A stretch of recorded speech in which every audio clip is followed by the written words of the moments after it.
Roll call. Mr. Nishii, Here.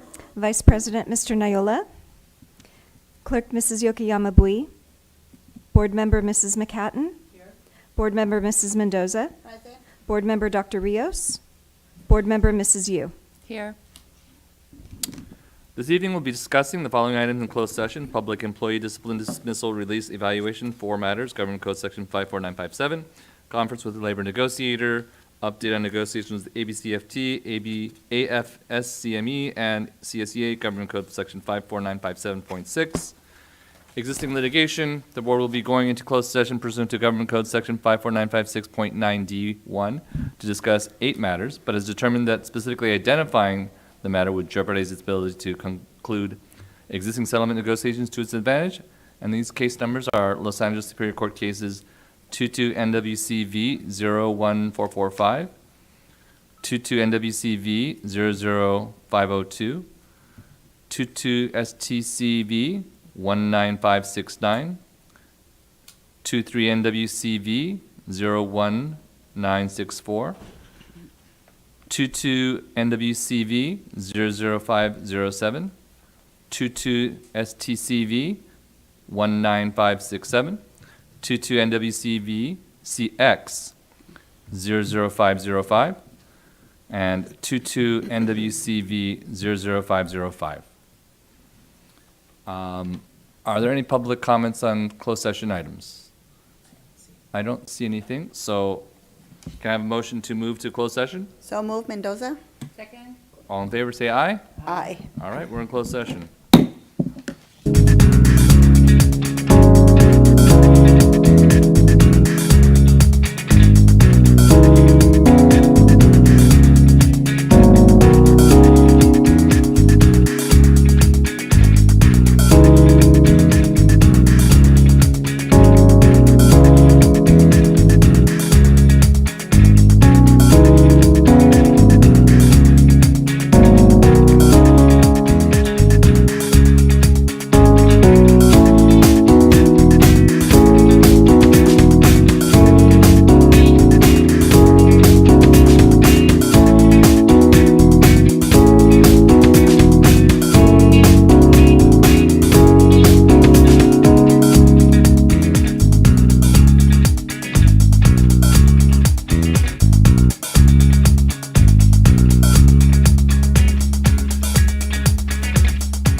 In closed session tonight, the board discussed existing settlement, existing litigation improvements.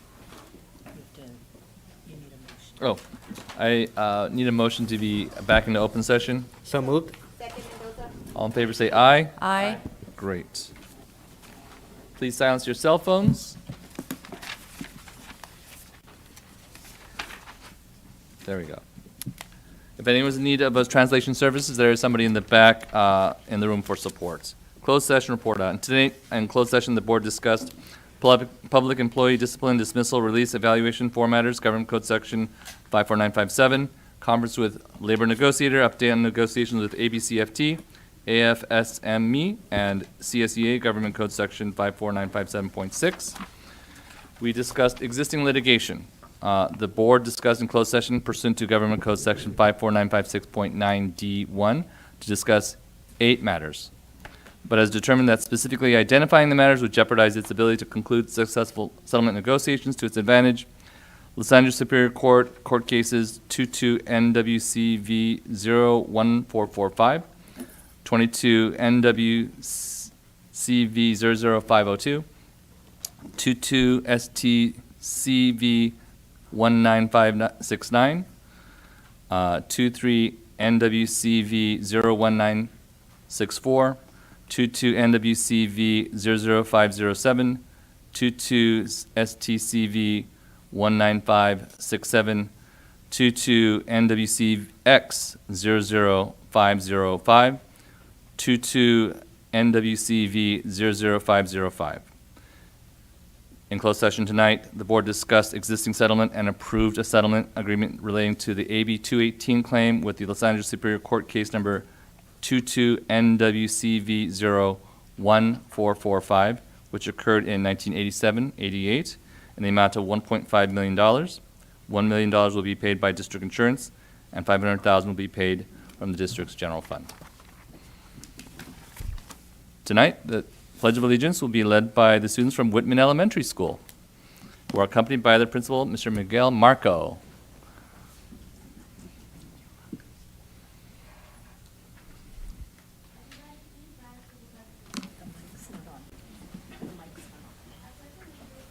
Flag.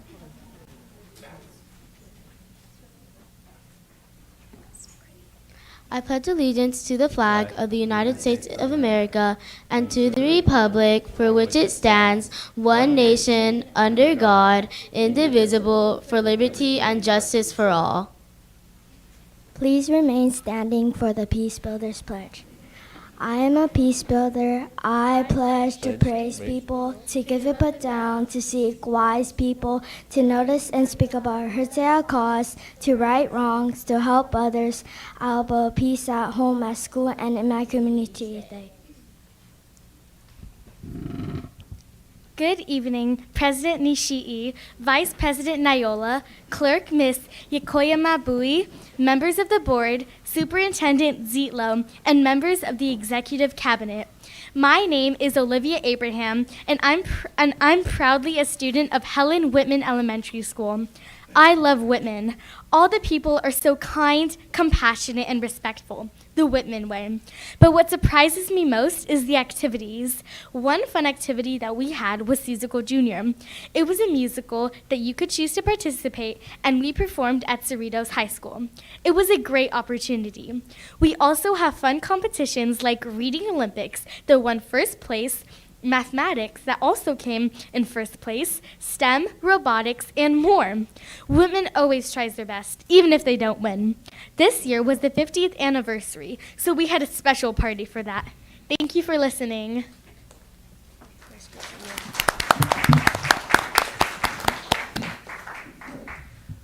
One primary after-school robotics program is our Lego Spike Prime program. We have had many advancements in this program, one of which being how we had the abilities to restructure and recode our robots with the help of another robotic group in order to play on the on-the-spot program, which led to us getting the first place trophy with the other group's help.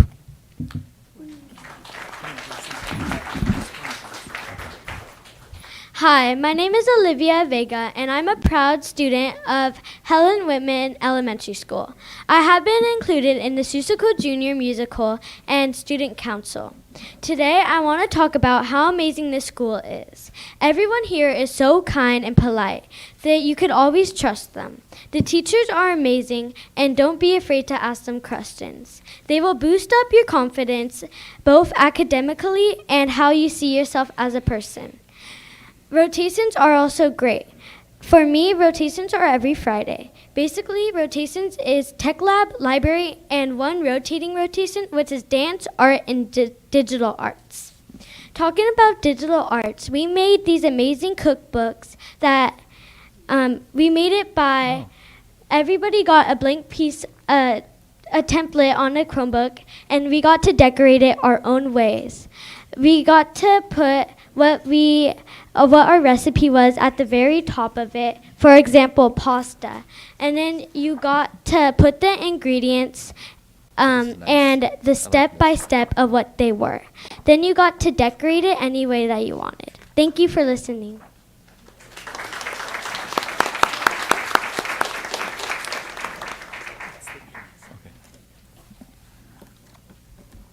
Oh. Do we have any board comments? Well, I'll make them. Okay, we have one. You can go first, Mr. President. Mr. Noyola, Vice President Noyola. Thank you, President Ishii. Thank you, Whitman Warriors. Thank you first off for the cookbooks, for sharing with us, what makes Whitman great and such a special place. You guys talked about kindness. You guys reminded us to do the peace pledge. So I just want to thank you guys again for always reminding us to be kinder and peaceful. So appreciate it. Have a great summer, Whitman. Thank you. Board Member Mendoza. Thank you, Mr. President. Oh my God, this is so cute. I want to go cook. Have you guys actually made the recipes? Which one was your favorite? Yours? Yeah. I'm looking at the yummy apple slices, adobo. Oh my gosh, garlic bread. That's like one I want to try. This is an awesome project. I'm impressed with all the work that you guys are doing at Whitman. Do you guys know who Helen Whitman was? Do you guys know any history about her? No? Okay. So I'm going to give you homework. Every month we have different schools visit us, and I was thinking the other day, like, who are our schools named after? I don't know anything about them. So can I give you homework for the next time you come to our board meeting? Can you give us a little bit of background on who your school is named after? Yes? Okay, if you guys do that, then I'll give you these really cool stickers that you can only get here at the school board meeting. It says, ABC School District Student Leader 2025. You can get another one next year. You can trade them. You can put them on your water bottles. Don't put them on your school supplies because I don't think your principal would appreciate that or your teachers. But you can have these. And then next time you come, I'm hoping to learn a little bit more about who Helen Whitman was. Okay? Can you send somebody to come get your stickers? Thank you so much. Thank you, Mr. President. Thank you. All right, really quick, this is a great book. I'll be there when you guys are actually cooking these, though, right? You're going to invite me? Yes? All right. And are there any parents here? Okay, parents of these kids, though. Okay. Please stand up. Thank you for having these great kids and really being leaders and helping them become the great citizens they're going to be. Very much appreciated. Thank you.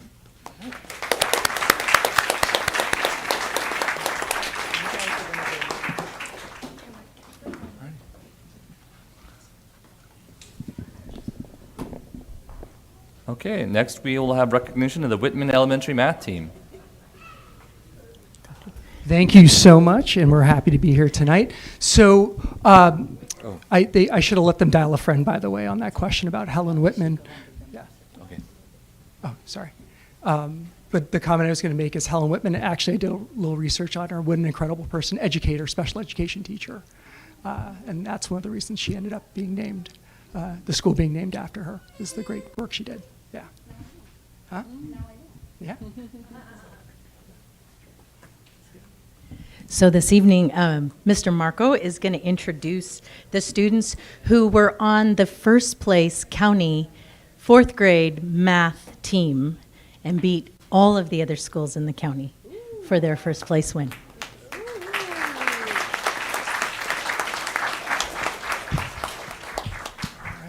So quite an accomplishment. This is a great team. By the way, this happened over spring break, so they actually came in over spring break to compete in Lake Math Field Day with an incredible coach. So starting things off, and she's not here tonight, but is Claire Cho.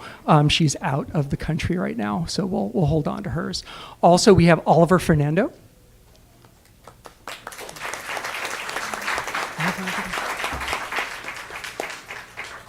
Summer Kamesh.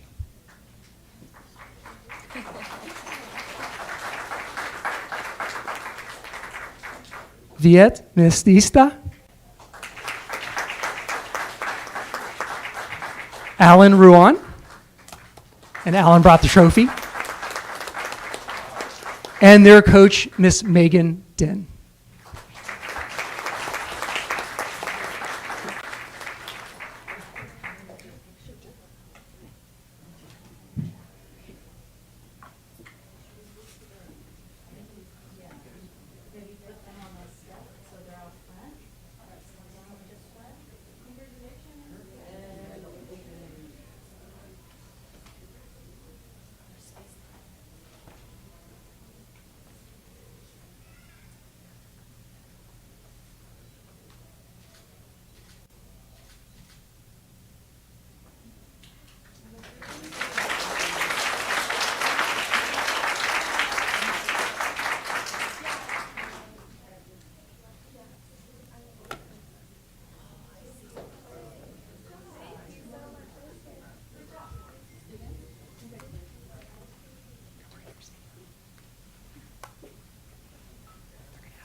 We have board comment from Ms. Suyu.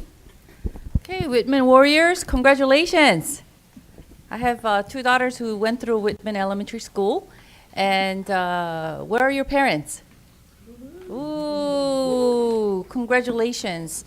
You know, we are so thankful and grateful that our district continues to attract families who value hard work and who value excelling. And wow, what an honor. You guys won first place in the county. I hope you guys can continue that momentum in 5th grade, 6th grade, and continue on, because math is a very important factor. It's a foundation for all the good career and good jobs out there, you know, as well as making a difference in the world. So keep up the good work, okay? Warriors?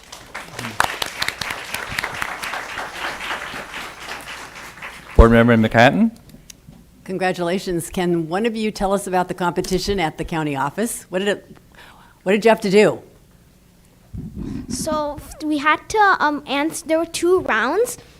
So we had to answer a sense-making exercise and a conceptual understanding. The sense-making involved writing, and the conceptual understanding one, it was mostly multiple choice. So the combined we won the combined score overall.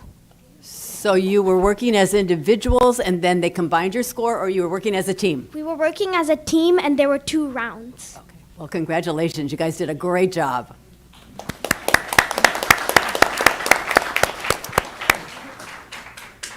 So math was not my strong suit. It was scary for me, and it was not easy.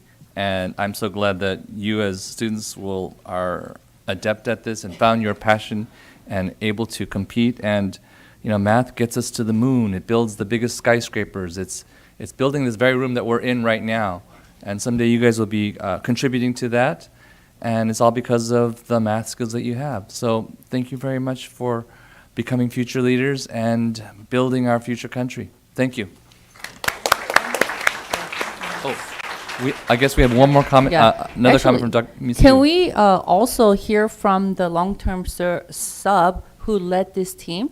And another comment I wanted to make was, we can have this team in all the schools in our elementary school, throughout our district. This will be very helpful, and I hope that we can work towards having this math competition and math, teams in all the elementary schools. Yeah. Can we hear from you? What did you do, and how often did you guys meet? Weekly, and how long? And Yeah. I got to take over one of my colleagues' rooms. He is on paternity leave, and I had the pleasure of taking over his room. And I got to take over his adjunct duty, too, which was a great opportunity because I just got out of college just not too long ago. So this was a great opportunity to take over his classroom and take over mathletics. I've always loved math, so when Mr. Marco asked me to take over, I was more than happy to do it. I think it's a great experience and get to lead these great group of kids. I'm primarily a lower grade teacher, so it was really great to work with these upper graders. We practiced twice a week at first, and then once it got closer, I kind of consolidated the teams into different grade levels only meeting one day for fourth, only meeting one day for fifth, only meeting one day for sixth, and I think that really helped us focus as a team on teamwork and also the academic portion of it itself. I also used practice books to help them with the conceptual understanding and sense making so that we can target each areas itself. So they did a great job too. thank you. Thank you.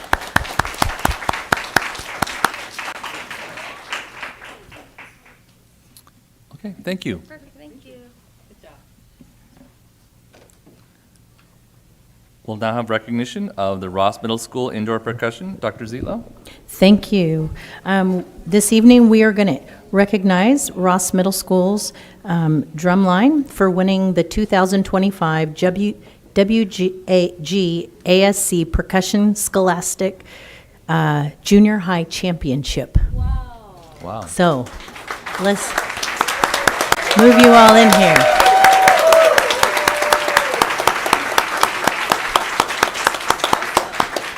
I'm thinking maybe Coach could talk a little bit about what it's like. We could take comments and then we'll do pictures. Picture Indoor first, or no? percussion. Hello, my name is David Lopez, and I'm the band director at Ross Middle School. With me, I have the talented members of the Ross Indoor Percussion, our amazing instructors, and our best principal in the world, Miss Silvis, right over there.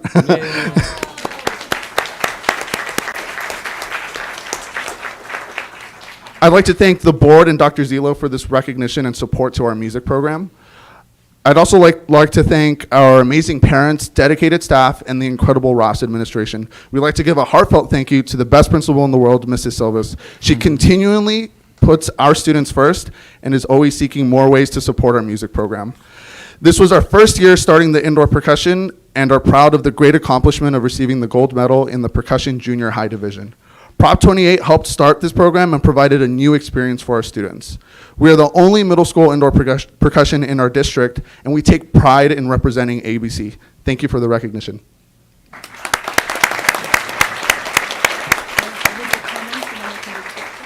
All right, let's get started with comments. Board Member Mendoza? Thank you, Mr. President. Well, I just want to say congratulations, and I'm glad to see that I see girls too, because I know usually it's a lot of boys, but I'm glad to see that there's girls too. And I just want to acknowledge you guys because I know how much work it goes into this. You're doing your whole school day, and then you guys practice after school.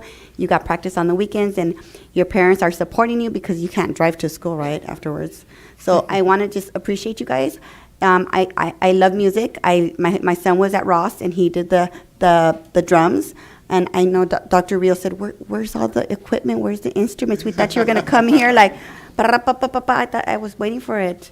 Next time, Mr. Lopez, bring the drums, please. I'll make sure they're in my car. Okay, thank you. But again, congratulations.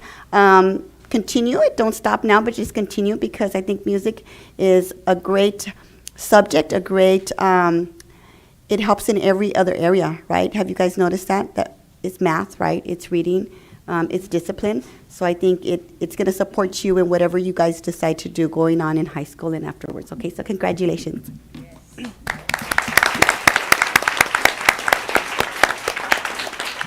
Board Member McHatton. Well, congratulations. I am glad to see that the Ross Band is growing.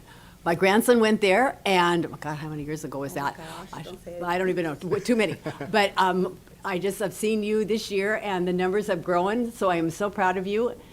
Keep up your hard work, especially in percussion. Congratulations. Thank you.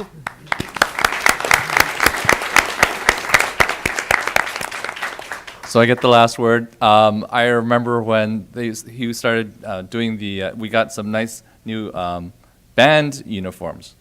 And he had this really cool video, but it set off all the alarms. But it was worth it, because at the very end, it looks like you've really improved and gotten a lot more people to be part of this.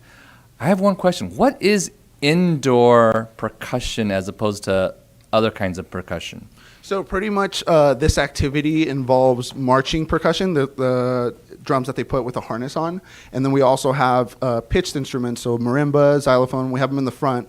And within this activity too, we have a piano that controls these big speakers, and you get this very thematic program, and the students are constantly working on making a theme show. So like this year, it was called Under the Big Top, and it was a circus show, and they got to be, clowns. They're always clowns, but we were a little extra clownish today. And they just get to learn how to dance and do movement while still playing music. So someday I'd like to see that. I'll come visit very shortly. Thank you very much. Huh? Oh, and now we're going to have pictures, so thank you. Where are we going? Turn around. Oh. Of course. You're good. I got it.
Okay.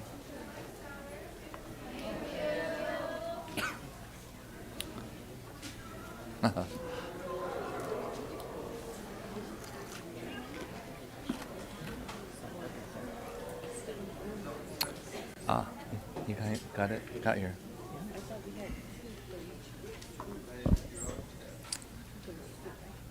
Thank you.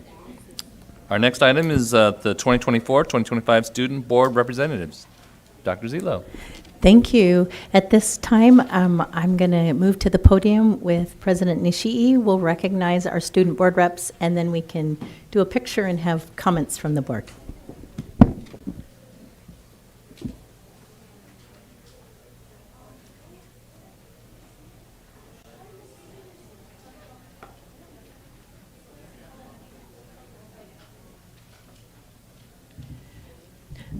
So every year, all of our high schools and the adult school select student board representatives to come and be part of the process. They are part of a committee where they listen to all of the items on agendas. They have opportunity to give input.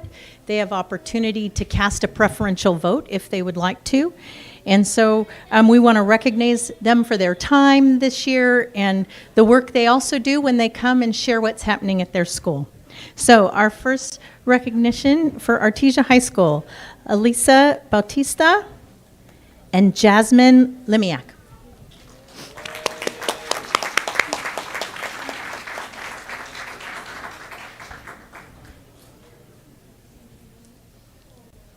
From Cerritos High School, we have Dia Baishand and Nikita Guntumpali.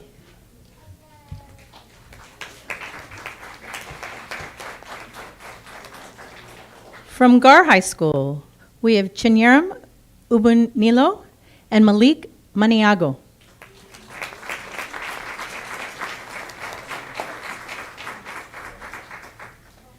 From Tracy High School, we have David Hong and Esperanza Ramirez.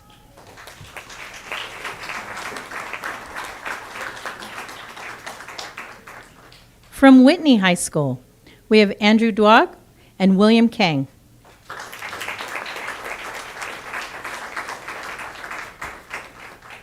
And finally, from ABC Adult School, we have Chris Kemp and Sharon Song.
Okay.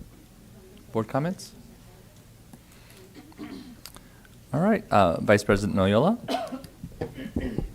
Thank you, President Nishi. Well, student body representatives, I just wanted to thank you guys. Seeing you guys all here tonight, you guys are the dream team of all our schools. You guys represent the students, their experiences, their ideas, their thoughts, and you guys have done it all year. And I want to thank you guys for being here, being that voice for your classmates, for your fellow students, and also representing the best our schools have to offer. I appreciate you guys. Have a great summer. Hope to see you guys in future leadership roles representing, larger groups of people. You guys have what it takes. Thank you. Thank you, Vice President. Dr. Rios?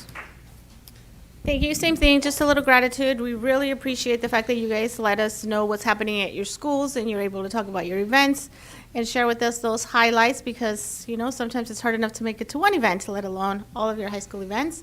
And it's also really nice to see you. A lot of you have come through the entire system at ABC, and it's really nice to see what the end product looks like, right? A lot of you end up having really promising futures. Some of you are seniors. I know some of you are not. But really, congratulations, and, you're off to an excellent start.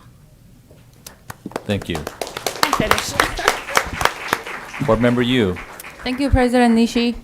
First of all, thank you so much for your time. I mean, coming to the board meeting, it's like 2-3 hours minimum, and that's a very precious time that you guys have to take out.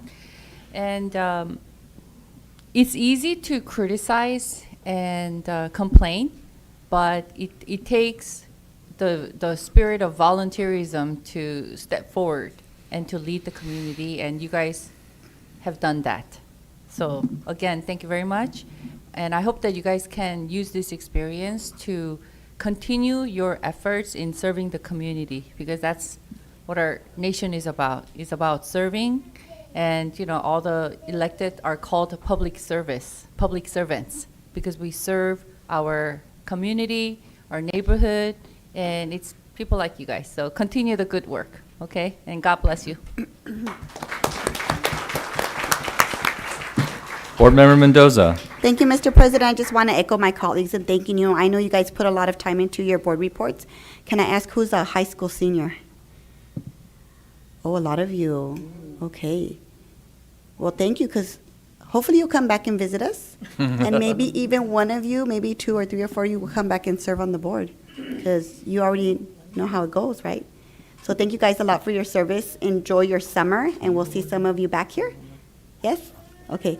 Thank you, Mr. President. Thank you. So yes, you are our replacements. You are our bench, and you can probably do even better job in the future, because you've seen what we're doing. You've seen and you've been here for hours and listening, and you know the questions that I asked you in terms of how can we help you and your connection with the students. That's the key, right? Knowing your audience, knowing the people that are out there, and your comments are critical to our decision making, because you live the experience, and that's going to be something that you carry throughout your life. That this experience that you have here, and how you translate it to other people, and how you lead other people, it's an important part of that. So, thank you. We will see you very shortly after you graduate, and maybe yes, you will take our seats and make the tough decisions that are necessary. Not always going to be the most popular thing to do, but I know you have the moral character to do the right thing when you see it, because you've seen what our board does. So thank you.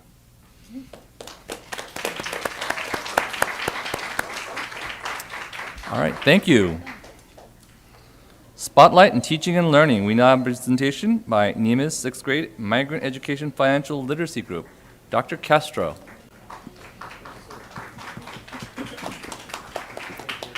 Thank you, President Nishii. I'd like to introduce the Director of Special Programs, Dr. Evelyn Ha, and her team, who are going to share with you the information of the migrant ed students and the project that they completed. Oh, yeah, okay. That's fine.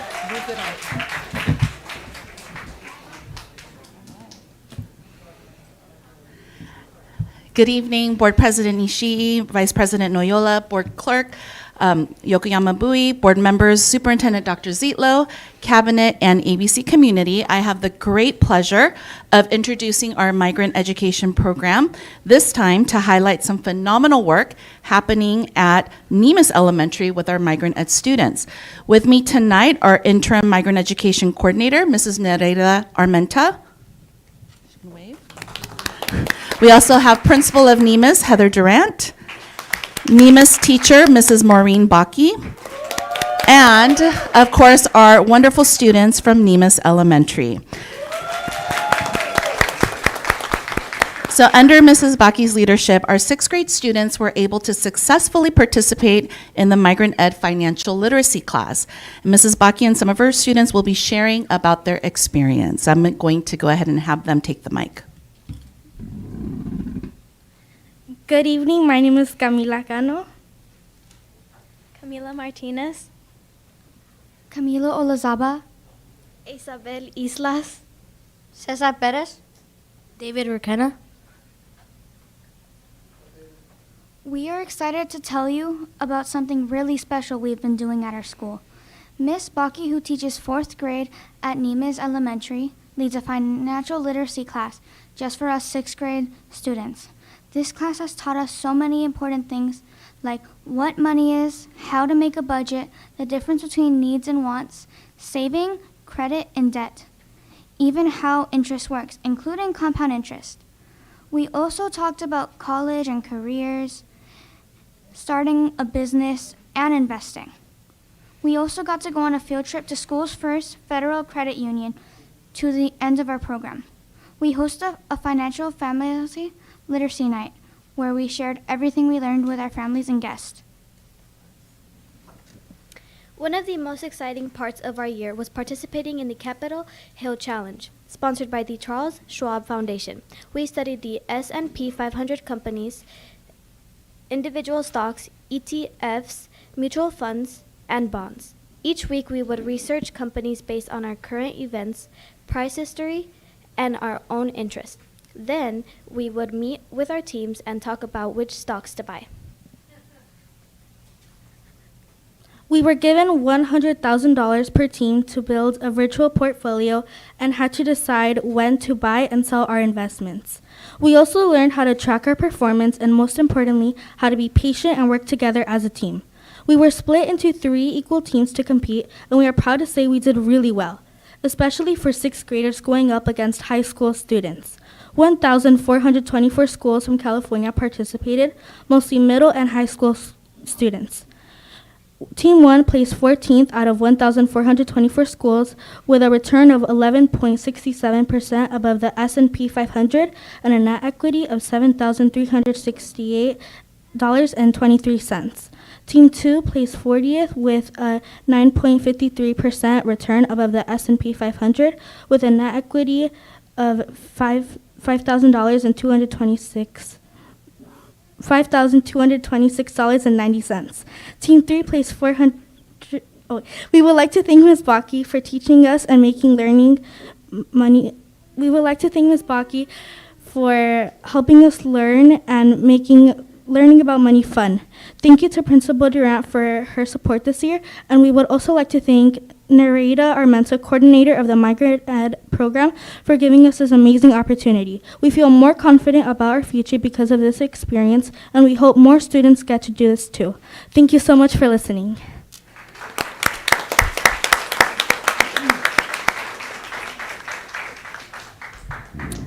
So I believe, do we have?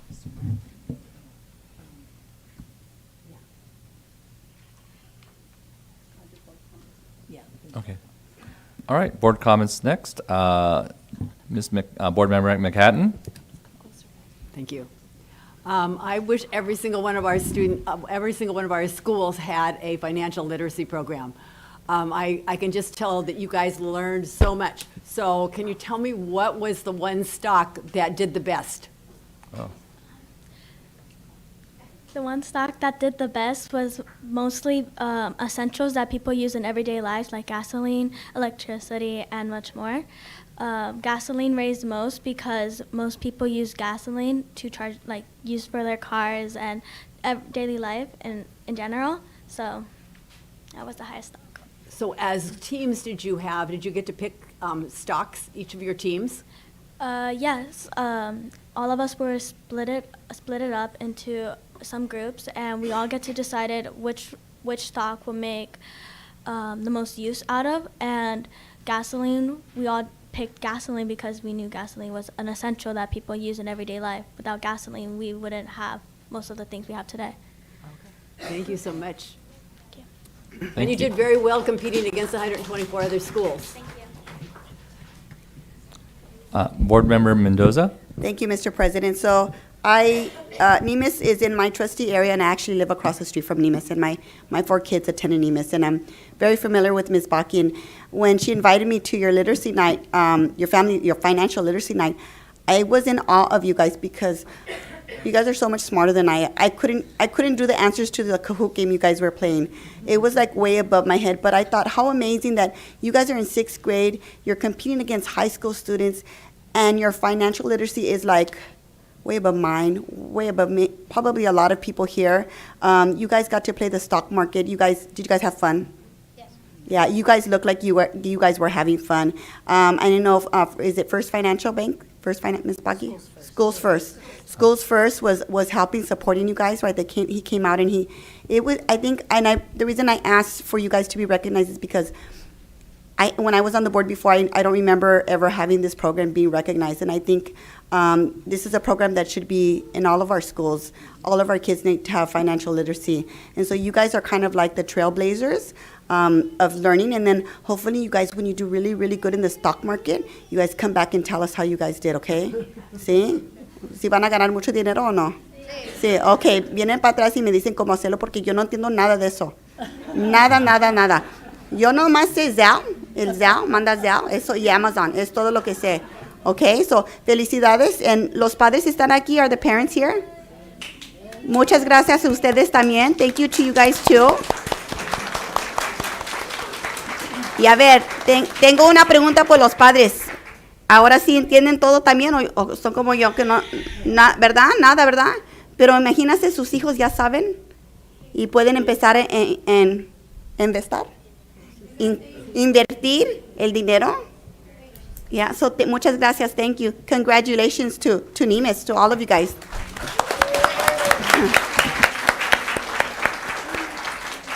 Board Member Yu. Yeah, thank you, President Nishi. Well, I was so impressed. You guys mentioned about S&P 500 that I didn't really know about them until recently. Wow, impressive. I'm going to ask you guys a hard question. Did you guys also learn about the interest rates? Yes. Okay, great. Because, I mean, the stock market, it's, kind of like a gambling, so it's not really for everyone, but hardworking people like your parents, like us, average American, your parents are the heroes when it comes to financial literacy because they put food on the table and, buy clothes for you guys, the essential. And did you guys realize that math is very important? Yes. Yes, that's right. Yeah. So, for everyday Americans, it's very important not to go in debt, not to use credit card with above 5% interest rates, things like that, right? How to invest your money when you guys grow up. Yeah, those are very important things, so impressive, so impressive. So keep up the good work and keep up studying for math in middle school, okay? Thank you, Board Member Yu. So thank you, Board Member Mendoza, for actually bringing this to our attention because I didn't know about this program, and I think it's amazing that we bring bring kids up here to know about the practical things that they're going to need to know for the rest of their life in terms of how to build wealth. That's not something that people think it's math, but what is that? What is the end of that? The end is to have security, to have families and college and all the good things that you have there. 11% above the S&P 500. I got to fire my broker and have them. That was pretty amazing. And it's 1,000 schools, or how many schools was it? 1,400 schools, and they're middle and high school. And you guys are elementary schools, and you beat you beat them. That's just amazing. Congratulations. You are well on your way, and someday I'll have to borrow that money from them at probably some high interest rate. Thank you very much.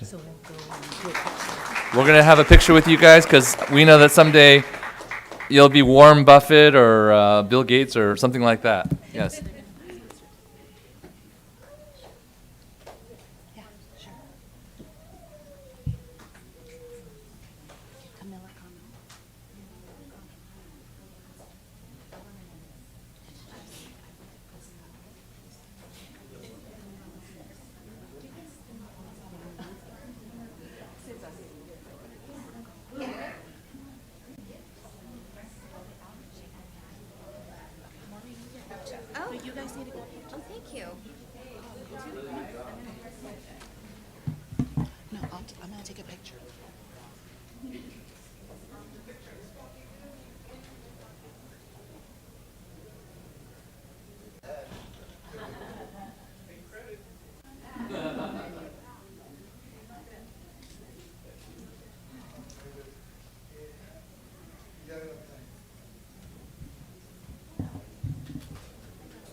was totally good. I like that.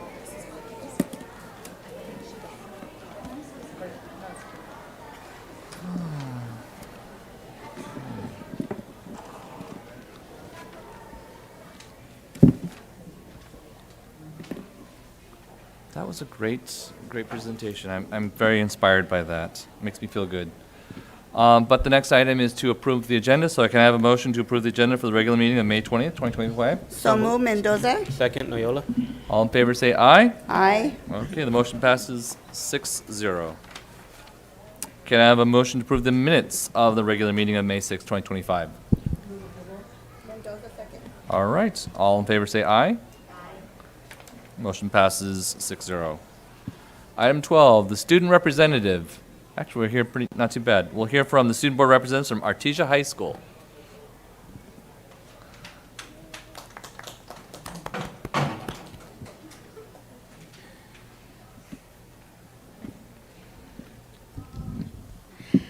Good evening, Board President Mr. Nishii, Vice President Mr. Noyola, Board Clerk Mrs. Yokoyama Bui, Board members Ms. McCadden, Mrs. Mendoza, Dr. Rios, and Mrs. Yu, and esteemed cabinet members. I am Alessa Bautista, ASB President from Artesia High School, and this is my counterpart, Jasmine Limiak, Renaissance President of Artesia High School. Today, we will be presenting the Spring 2025 School Report, with the focus being on college preparations, award ceremonies, and spring semester school-wide events. On January 17th, Artesia had its third rally. This rally was Western-themed, and each class had a different Western animal. There were performances from band, ACT, a dance team, and cheer. The rally was very interactive by having a class game and sports game. All winter varsity sports teams were introduced as well. In February, Renaissance created their Spring Renaissance cards, which are awards given to students with a 3.0 GPA or higher, or who received a 0.5 GPA boost from the previous semester. These students are given monthly incentives, raffle prizes, and homeroom rallies. Over 700 students at Artesia High School received a Renaissance card this semester. In March, Renaissance hosted a March Madness homeroom rally for Renaissance card holders to play and enjoy games and receive a free t-shirt. Also in March, Artesia had its fourth and final rally, which was Rio-themed. Each class decorated the gym based off Rio movie characters. There were performances from ACT, Color Guard, and Cheer, and the rally included a sports game, and all spring varsity sports teams were introduced as well. In the month of April, Renaissance hosted an extravaganza homeroom rally, where Renaissance card holders were able to participate in a scavenger hunt and enjoy games. ASB also held cabinet elections for the next presidents and vice presidents for the upcoming 2025 through 2026 school year. The junior class also hosted prom at Coto Valley Country Club. Our prom theme was Tiana's Boye Adventure, and our juniors and seniors were able to enjoy their night filled with games, caricature artists, photo booth, horse carriage rides, and a dance floor. On May 2nd, Renaissance also hosted the Academic Achievement Awards. Leadership spent the day decorating the gym, setting up chairs, and checking in award winners. Seniors were also able to receive their cap and gowns that day. This year, we honored over 200 students on their academic accomplishments in their different subjects. We also included performances from our very own Artesia High School band, jazz band, and drumline. Also in May, our student union hosted a I Am Going to College night for our seniors. We had over 150 seniors recognized for pursuing their education in the upcoming school year. Renaissance also hosted Staff Appreciation Week, where leadership hung posters, hosted a spirit week specifically for our staff, and had students vote for different superlatives such as Most Spirited and Class Clown. Seniors also had their very own honor wall filled with students who are earning a variety of awards for their hard work throughout their 4 years of high school. Furthermore, the class of 2025 hosted a senior sunset where seniors would watch the sunset while enjoying snacks, taking Polaroid pictures, and participating in games. Tomorrow, our school will host a senior awards night for seniors to recognize seniors for their achievements and scholarships earned. We are looking forward to the class of 2025 also hosting a field day this Friday for our seniors to enjoy and create unforgettable memories before graduation. Next week, our senior will attend graduation practice, and grad bash at Universal Studios Hollywood. And Artesia High School will also host the graduation ceremony on May 29th at 7:30 p.m. We will continue to push forward with more exciting events in the upcoming school year. We look forward to reporting more about our successes and improvements at Artesia High School. Thank you for your time. Are there any questions? I think there will be. Board member, Dr. Rios. As I said earlier, thank you so much for giving us the updates. And I just want to shout out again the I'm Going to College dinner. It's absolutely my favorite event of the year. I'm an advocate for college and career, but college, because I know that it really changes not just your life, but your families, your communities, and generations on down. So it's always really, I'm just filled with pride every time I attend our events. You two are seniors? So Yes. where will you be off to in the fall, if you don't mind sharing? We're both off to UC San Diego in the fall. So. Yay, good job. Congratulations, and it's, that's actually an event that we presented, like a team went to Atlanta, Georgia to talk about the I'm Going to College dinner. I'm going to put out a request. I know that the Golden Bell, I think it's due. Maybe we can, as a team, consider CSBA's Golden Bell. I think it really merits it because, again, here's an example of how the power of an education, again, can transform lives and lead people onto a path of hopefully success. So very proud of you. Congratulations. And I'm sorry I won't be at the graduation this year. It's also another favorite event. We have multiple graduations on the same day, which kind of makes it hard for us to attend all of them. But again, congrats ahead of time. Thank you. Vice President Noyola. Thank you, President Ishii. I just wanted to personally thank you guys for always coming and sharing all the exciting things happening at Artesia. Like I said again, being that voice for the students. I know you guys are graduating. Is there any final ideas or thoughts or comments you want to leave as ASB and Renaissance leaders? We specifically wanted to ask for more internship opportunities for our students because we noticed that many students are looking for like different things so they can for college applications and stuff. And I feel like it would benefit not only the school but our students if they were given more opportunities to have these experiences to help them for the future and stuff. Thank you guys, and have a great summer again. Thank you. Thank you. That was a great presentation, and I got to go to that dinner as well. And I think it would be something that, it encourages people to go forward and go to college, and it's something to be celebrated. Missed the dinner part of it, but I'm sure that'll happen next year too. Thank you very much. Appreciate it. Thank you.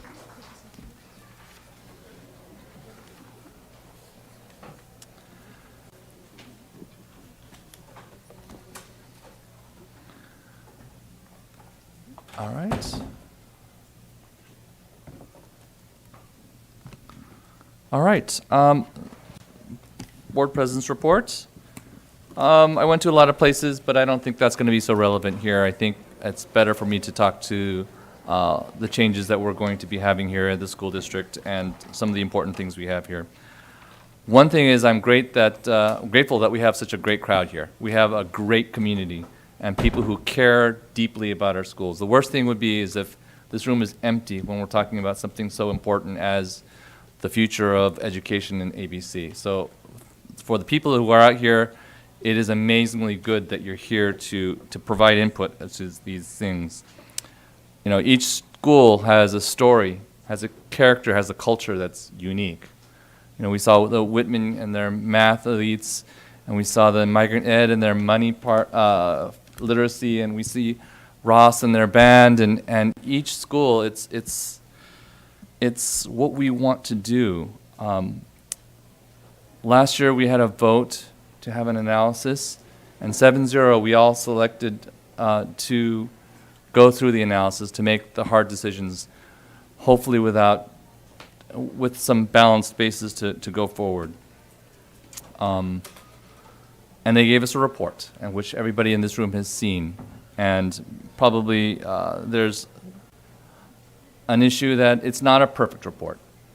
It doesn't have all the information that's out there. We haven't, not every single thing has been worked out, but it does have a lot of parts that I think that will be positive for our district. It will hurt me to see the issues with Ferguson. You know, my daughter initiated that mural that was there, and you know, I said bilingualism is my superpower, and it will really hurt me about Aloha, because my daughter also helped build the last thing she did before COVID hit was to build the backdrop for a theater, and I saw this really wonderful biomes play. It was amazing, probably better than any other biomes play, even Lille even. But you know, objectively speaking, it's great. And Stowers has this most amazing, strong, and vibrant Mandarin dual immersion.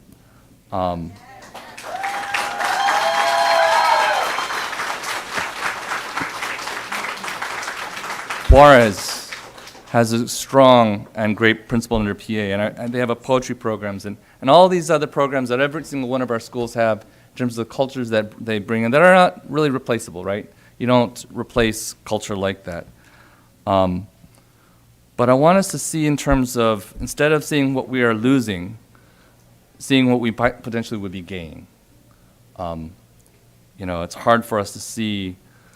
We don't want change. No, none of us want change, but life is about change. We know that's going to happen. Our kids will eventually grow up and go to college and do things, and every step of the way it's painful and it's different, but it's also a growth, right? And I see that we don't like the change, but sometimes it's necessary, and I think sometimes we can grow through change. So even though students may be going to other places, maybe they're the ambassadors of the schools that they were at. Maybe they're the ambassadors of the culture that was there. So there's a dual immersion at Ferguson. And wouldn't it be great if the kids at Hawaiian could also experience that culture as well, to be able to speak Spanish fluently and have poetry. And also the kids at Hawaiian could teach the kids at Ferguson the kickball with the staff and all those other fun things that they do. I met with Dr. Balbuena when she was talking about Mandarin at Juarez, and it didn't quite get there. But all these different places have different stories. And we don't want to see any of it go, but we are one district. We are all part of the gains and losses here, and we have to make hard decisions that it's going to be hard for the community to understand. We need your input. We need your help, actually, the community's help, to make these decisions. But please know that the 7 of us up here are here to make a decision that's hopefully good for all of us. We don't all know the future perfectly, that's for sure. But we're all here doing the best that we can to analyze the facts, to feel the emotions, and empathize and make the best for our future, for our employees, for our stakeholders, the seniors, because they have a stake in having a good school. Our entire community needs to be part of this plan, to build the plan. We're not trying to destroy, we're trying to build. And so our thought is that we need to make these, we need to see this report, understand it, ask the questions, and then make decisions from there. So that is my report. It's not about this, not about what school I visited. It's not about the awards that we're handing out. It's about the people that are in this room that care deeply about the schools that we have and the help that we will need from you to move forward and be positive and grow as a community. That is my report.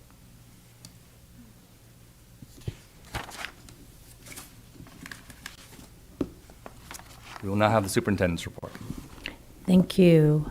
In light of everything happening, my goal will be to communicate with our staff, our students and families, as the board moves in different directions. Tonight is just the acceptance of a report. If things were to change, that will be my goal, to communicate that with families so that they're aware, so staff is aware. We can't always avoid change, but we can work together and listen, and we can make plans together. And so whatever comes, regardless of what happens, my goal will be to communicate and make sure that we know what's happening and we do our best to move forward together. In light of that, I will forego all of the many things that I normally do. Thank you. Next, we need an employee representative report.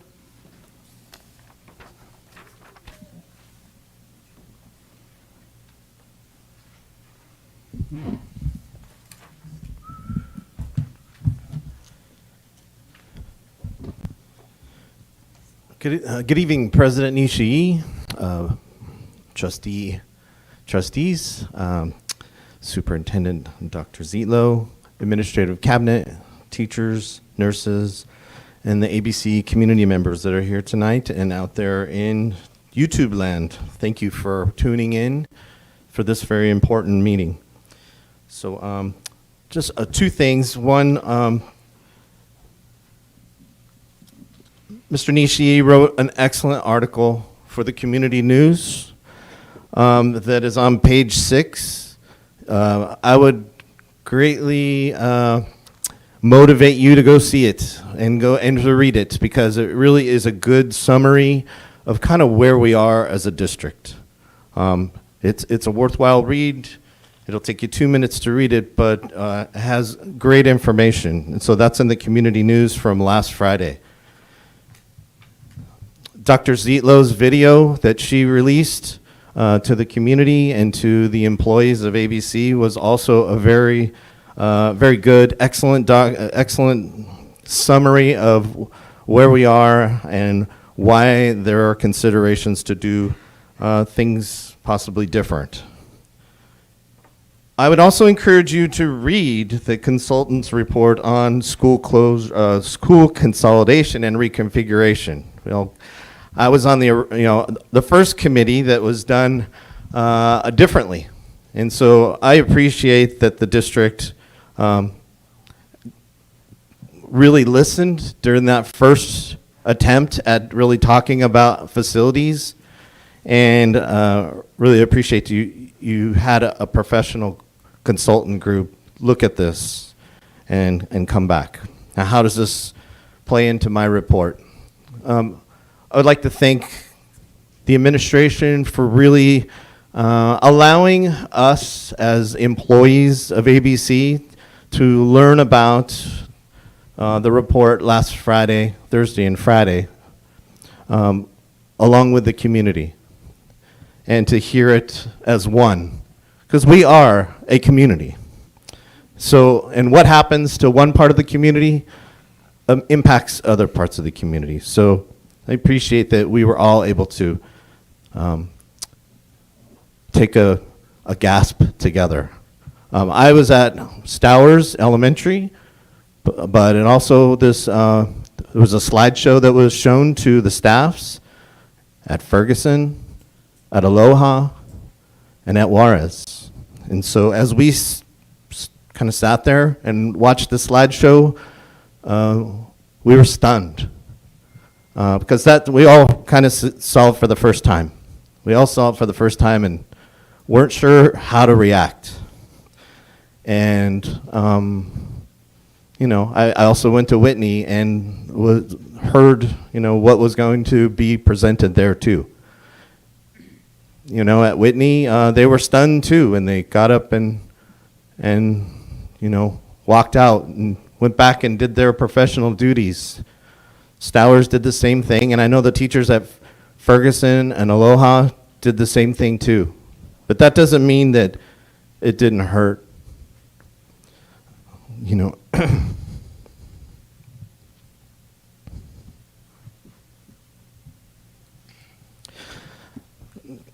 Teachers and employees and families they build a legacy. They share birthdays, they share their families, experiences. So each school is a really deep community. And so the district's got to do what it's got to do. But please be cognizant of the hurt and the grief. That's all we ask. Thank you.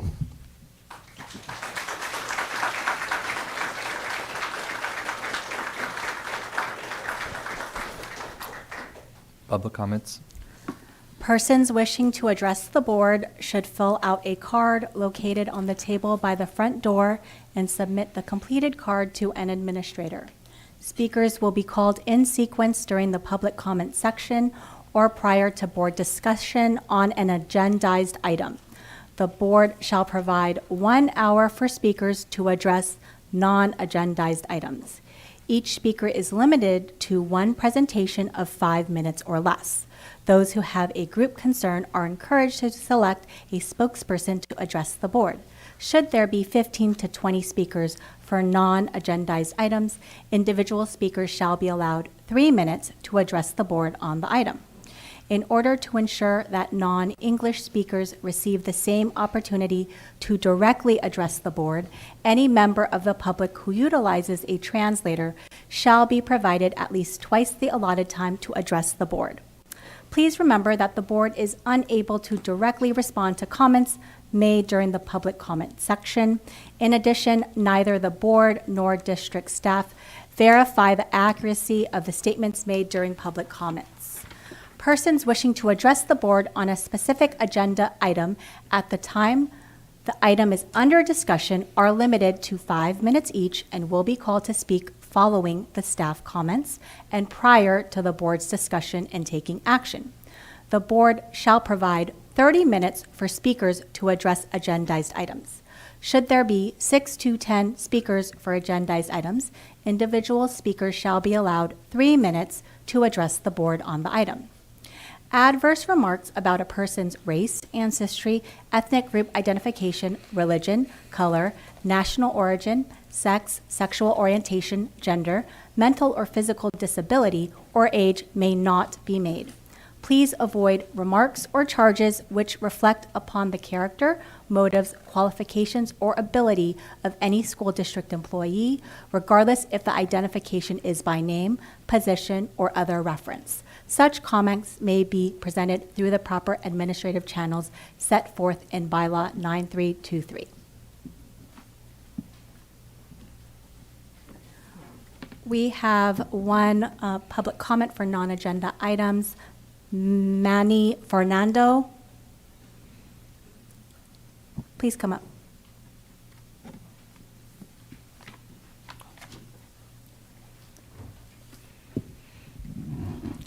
Honorable Mr. President and honorable members of the board, Dr. Zietlow, thank you for accommodating me. I actually came here for a different reason, and then I found what was going on. So I just wanted to say a few words.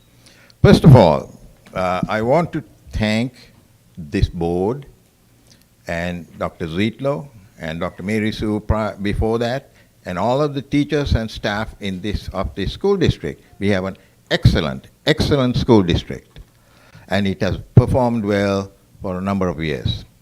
I have been a proud resident of Cerritos and the school district for 48 years. I am proud that all 3 of my children graduated from Whitney High School, as well as one daughter-in-law.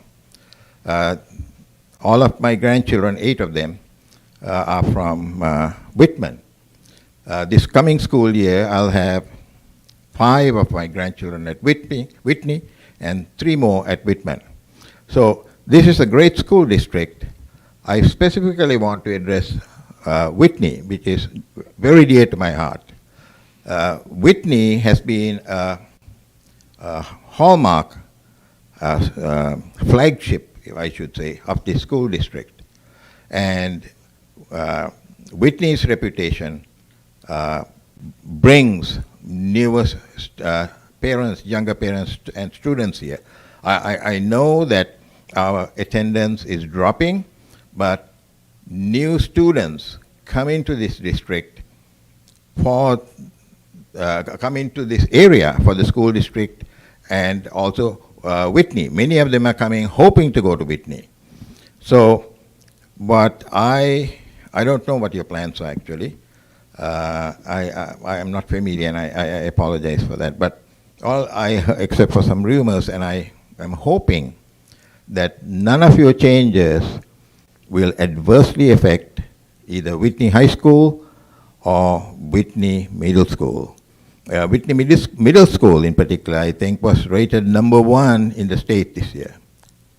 Yeah, I'll be done pretty soon. That's all I really wanted to say about Whitney High School, because I just heard some rumors. And the middle school, again, I'm sure you know how the middle school has performed and how the school itself has performed for many, many years.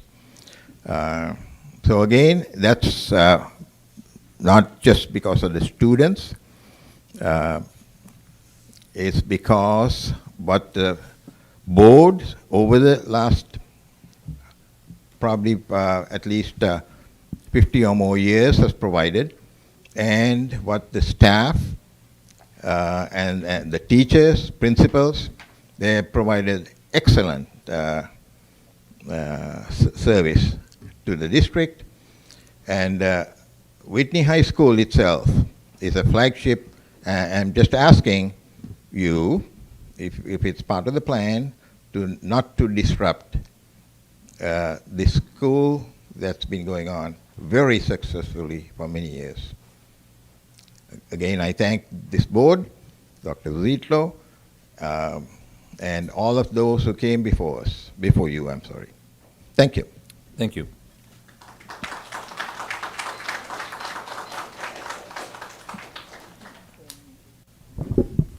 No further public comment? None. Thank you. Can I have a motion to approve the consent calendar? So moved. Second. Does anyone wish to remove any item from the consent calendar? Board Member Mendoza? I don't need to pull it, I just want to make a comment on it. Okay. It's consent item 4.3C. Wait. It's on page 48. Okay, go ahead and make your comment. So every time this comes up on the agenda, I always want to make a comment because I want to thank our community for donating. And I especially just want to read out some of the money that's been donated to our schools. We had Cerritos Elementary Educational Foundation donated $5,000 to support the Strive to Thrive program at Cerritos Elementary School. We had the Nixon PTA donated over $6,000 to support field trips. They also donated another $6,000 to support the purchase of a portable stage. We also had our former school board member and now City of Cerritos Councilwoman Sophia Say donate some medical textbooks to our ABC Adult School. We had Los Cerritos Center Director of Property Management, Dina Henry, donated metal benches valued at over $5,000 to ABC Adult School. And I especially wanted to thank Cerritos Community College because they donated a GM 2016 Sierra and GM 2017 Cruise valued at a total of $39,000 to the secondary curriculum CTE department to support the CTE automotive pathway to Gar High School. And the revenue is over $62,000. And I always want to make sure that we acknowledge them. And I've always asked for this to be an action item and not just a consent because I think we really need to recognize our community and supporting our schools. Thank you. Thank you. So let's call for a vote on the consent calendar. All in favor say aye. Aye. Motion passes 7-0. Okay, can I have a motion to approve revised Administrative Regulation 6158 independent study? Tatiana moves. Second, Noyola. Thank you. Dr. Frazier?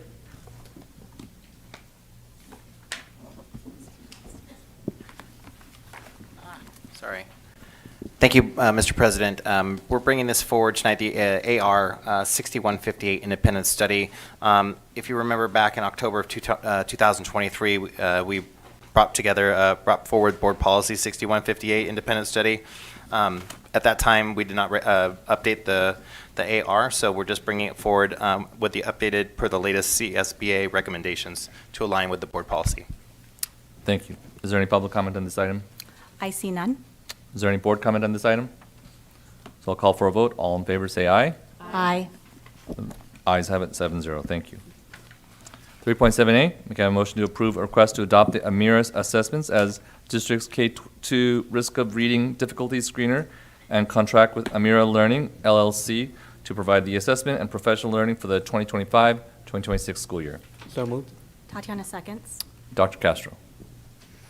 Thank you. I'm very proud to present this item as a result of our union partnership with our Director of Elementary Curriculum. We were able to work with a committee of teachers who are going to be using this screener starting next year for grades kindergarten through second grade. This is part of State Bill 114 to ensure that each local educational agency has a screener to identify reading difficulties and help provide supports as needed to our students in those grade levels.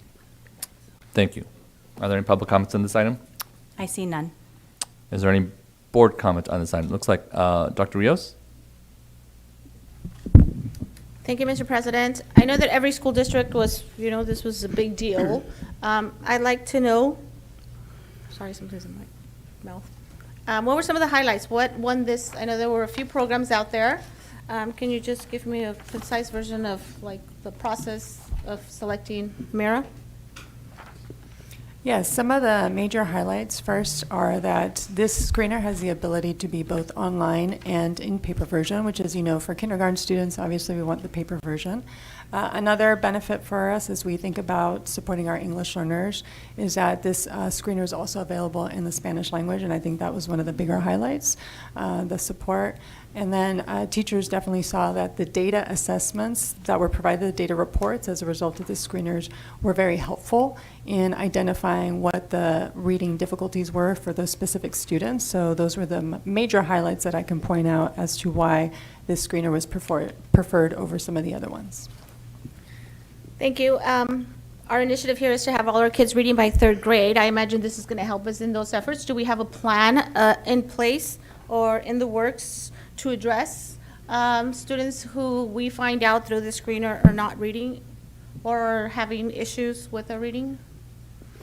Yes, since the pandemic, once we implemented our intervention teachers, we've been working on progress monitoring our students to identify those reading difficulties. This will just give us a consistent system starting in kindergarten to do that, and our team will continue working together with our teachers to develop a specific plan on the checkpoints, like when the specific screeners will be given, what will happen with the data, and how we use this data along with other components and other data to identify the best supports for that student and to identify whether students need tier 2 or tier 3 level supports as part of our multi-tiered system of support. So to clarify, is that going to be different from what we already have in place? I imagine this is going to identify an even larger pool of students or groups. I like to think we have supports in place that are going to be in addition to what we have, say, this year. I think it'll just help us identify sooner, especially for kindergarten, some of the areas where we need to hone in on for support. So before we were using our STAR assessments, which is broader, and it does require some level of reading for our students. And so now with this screener, it can help identify even earlier. That in conjunction with the UFly structured literacy supports that we've been providing, all of this coming together in order to make sure that our students are receiving on-time supports. One more last question. Do we have a plan? Like when will this be administered? Like how early in the year? Yes, we're working on finalizing and developing that plan with our teachers. I would like a report, and I think that my colleagues would agree that, we want to know what those numbers are like as early as possible so that we can make sure that supports are in place. Sure. Thank you.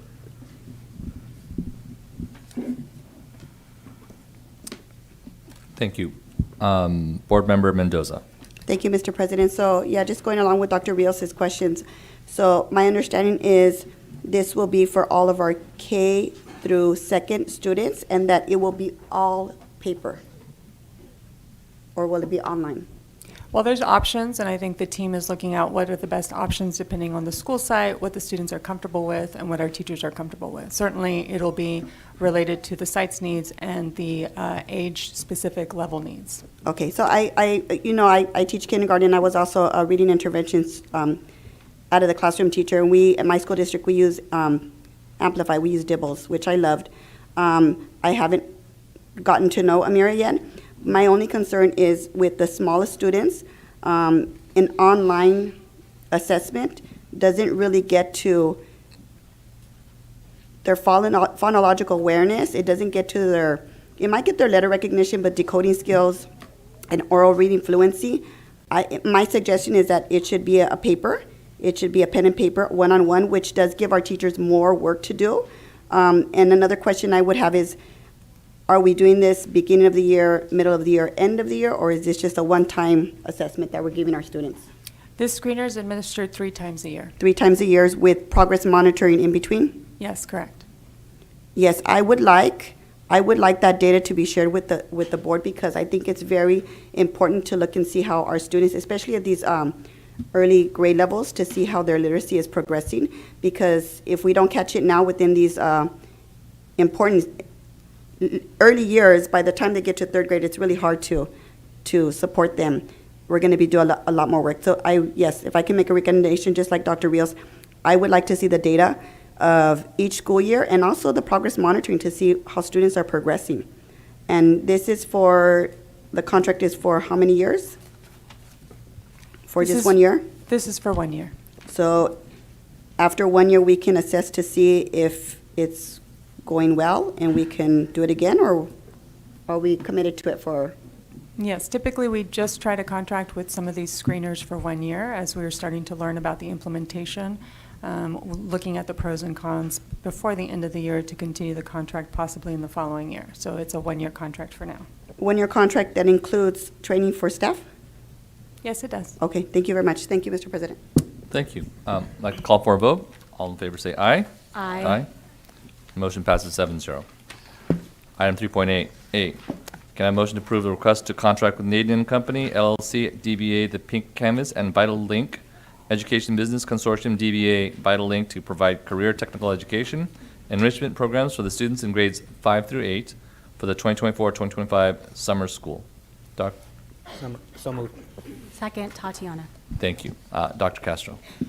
Thank you, President Nishii. This, again, we're providing you this CTE experience for our students in grades 5 through 8. I'm very excited because typically we are only able to provide this experience to 7th and 8th graders, and so this year, trying to meet our LCAP goal number 3, we are providing this experience to our elementary students who are attending the summer enrichment program, and you can see the various offerings for both 5th, 6th grade, 7th, and 8th grade. That includes things like Creativity Meets Commerce, which is an entrepreneur experience for some of our students.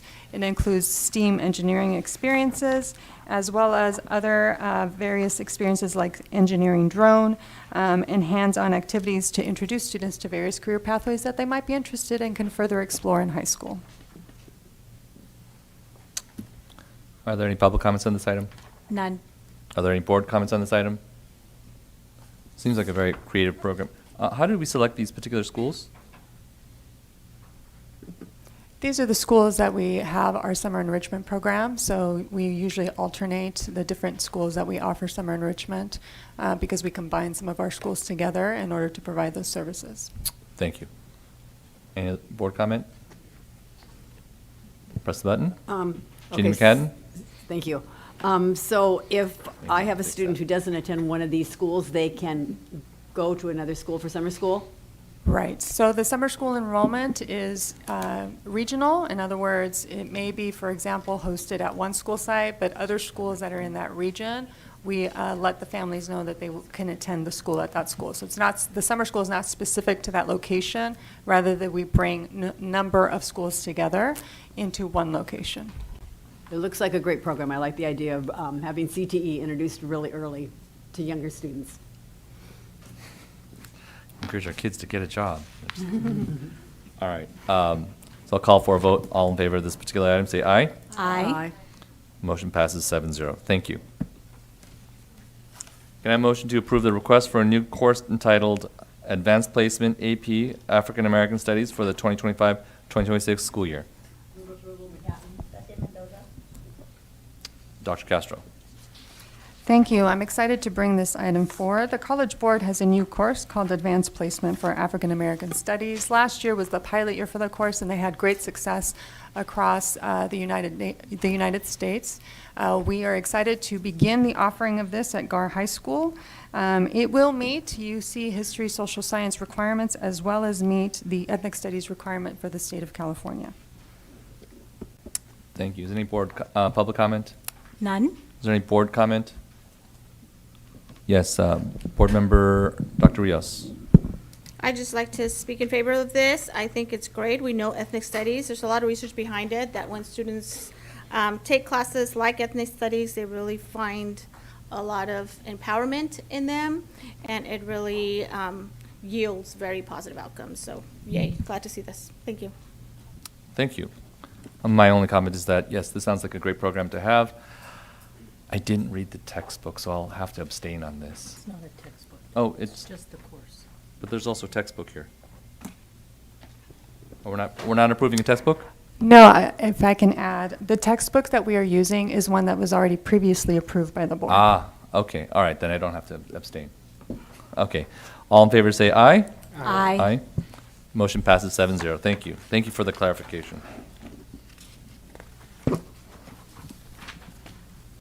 Okay, item 4.7A. Can I have a motion to accept the recommendation report prepared by Schoolworks Incorporated? So moved. Tatiana seconds. Thank you. As a reminder, this report is requested from Schoolworks, and we're only listening to their recommendation this evening. It's not a public hearing currently, and we're not taking any particular recommendation tonight. Mr. Nguyen. Thank you, President Nishiyas. Tonight, we have Mr. Kenneth Reynolds from Schoolworks Incorporated to present to the board the school consolidations and reconfiguration report. It was done by them.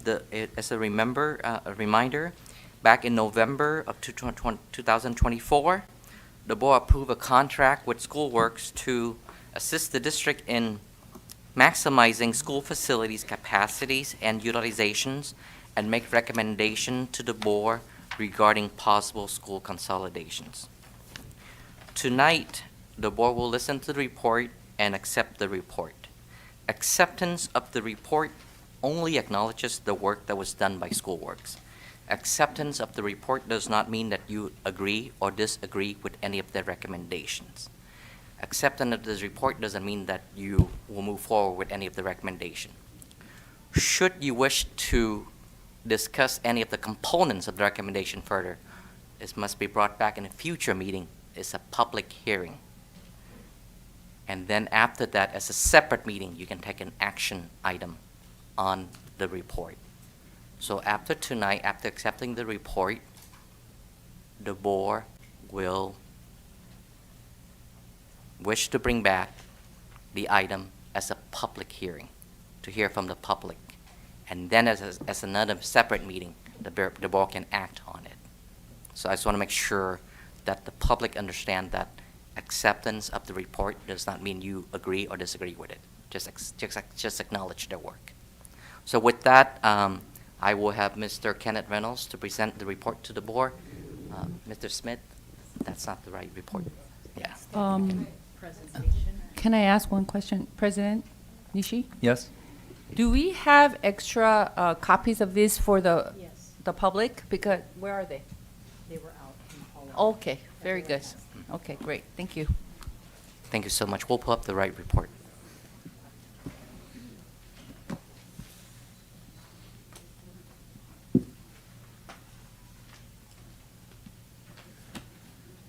All right, well, while he's bringing that up, I'd like to introduce myself. Ken Reynolds, and President of Schoolworks.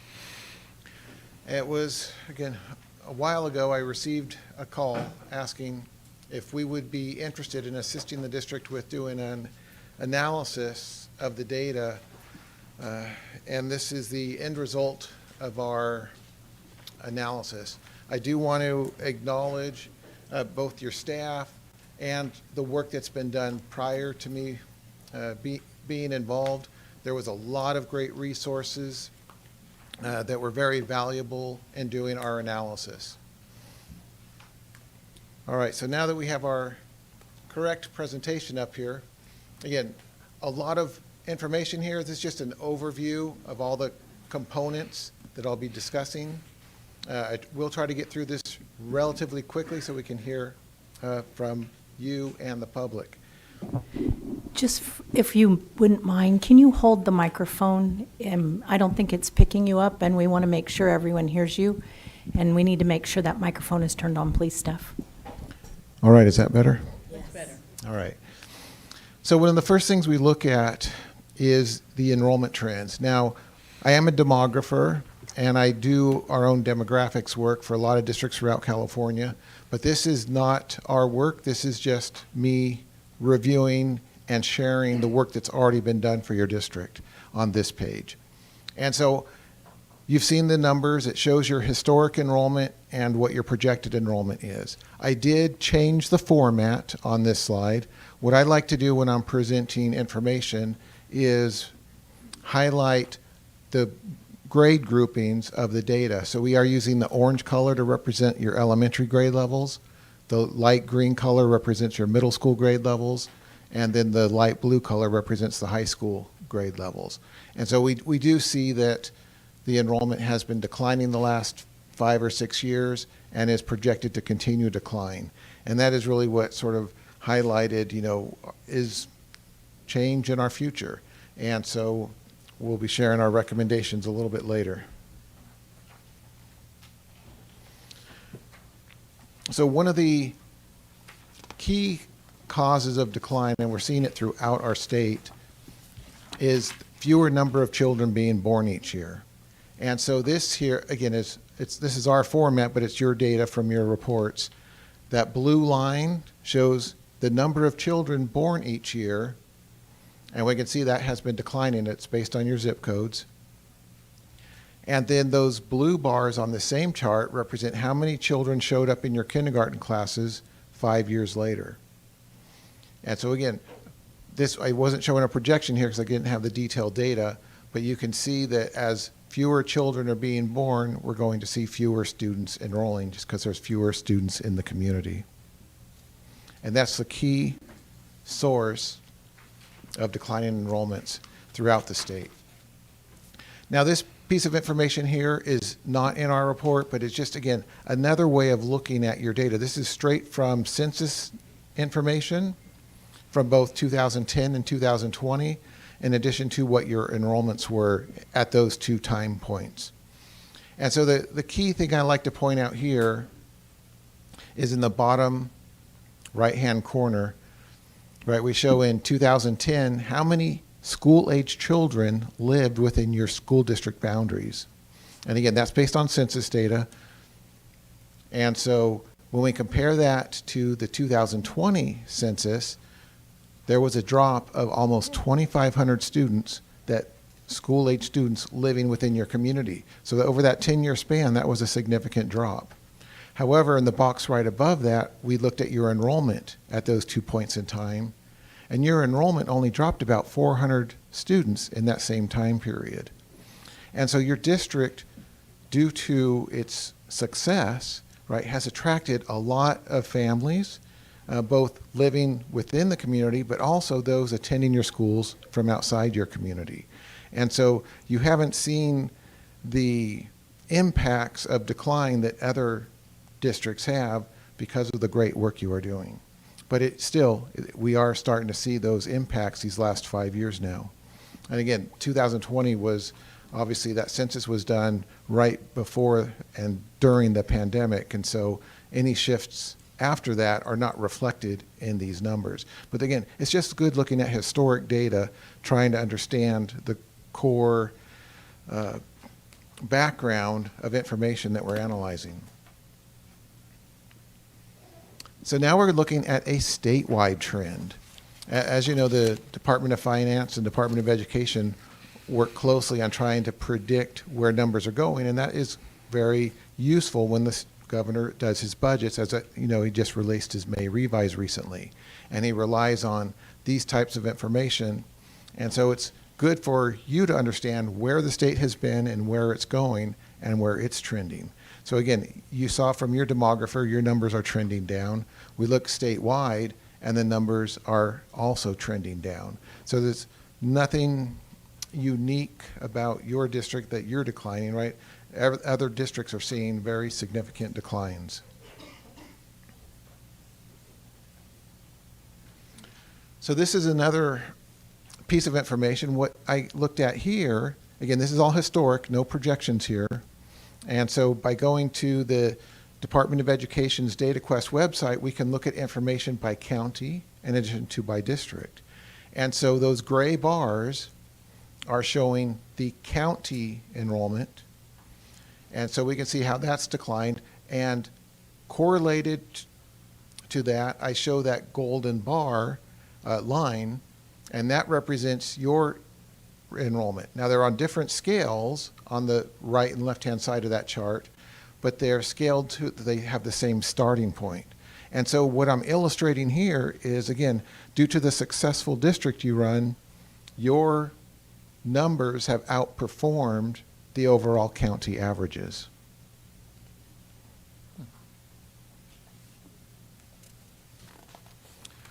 All right, so one of the key components we want to talk about is, right, what the causes of declining enrollment are. Again, some of these are more just typical comments, but some do apply to your district also, and I will comment on those differences. And then also what the impacts of those declines have been. Again, a lot of these are statewide things that we're seeing. So the first one, right, is the demographic shifts and declining births. Again, we're seeing that in most areas. There are a few towns in our state that have seen relatively stable births, but that's because there's been so much new development in those small communities that the development has been able to displace the fact that the family size is getting smaller. So that's the key one that, again, you're experiencing and most of LA County is experiencing. The second item is economic factors. One thing that we've noticed, and especially in areas where there's a lot of new housing being built, is that as housing gets more expensive, we get fewer and fewer children out of those housing units, right? Back in the day, when I started in the business, right, 30-something years ago, when you built a home, we would expect to see 0.7 children. So if you built 100 homes, we would get 70 students out of that development. Nowadays, it's much smaller numbers. And again, it's just, there's been a lot of change over the last 30 years.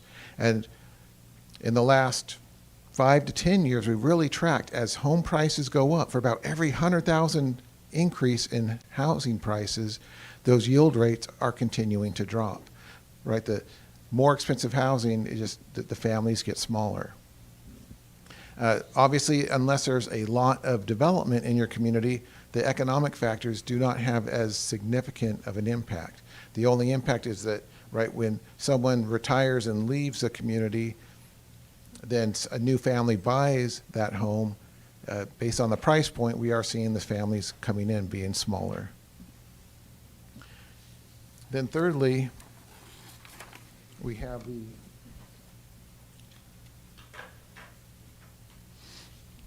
final issue being competition and alternative education. Again, this one we've seen in a lot of communities, especially once COVID hit. Families started looking at different options because, right, we were dealing with a lot of change at that point in time. So we've seen a lot of school districts get smaller because there was more competition with home schools, with charter schools, with private schools, and other options. We haven't seen those same challenges in your district simply because, again, the great programs you offer and the great demand there are for your schools. And so you're doing well and competing with the other educational options out there.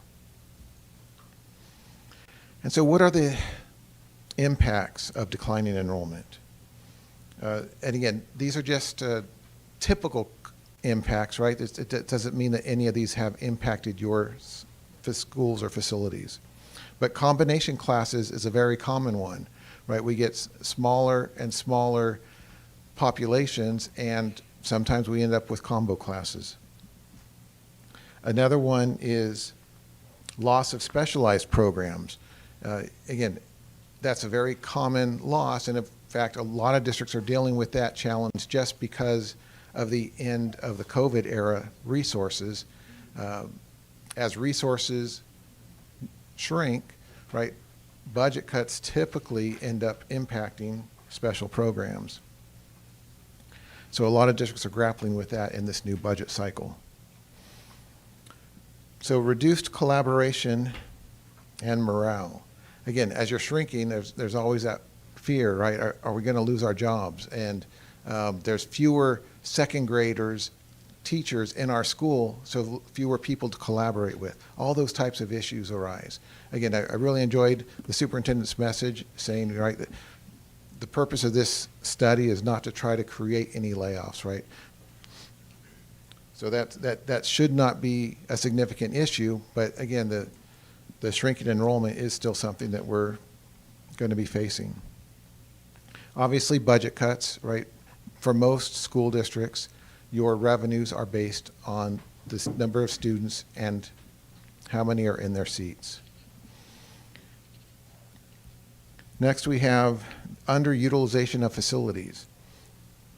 So as the population shrinks at a campus, it becomes underutilized. And that's great in some regards and not so great in other regards, right?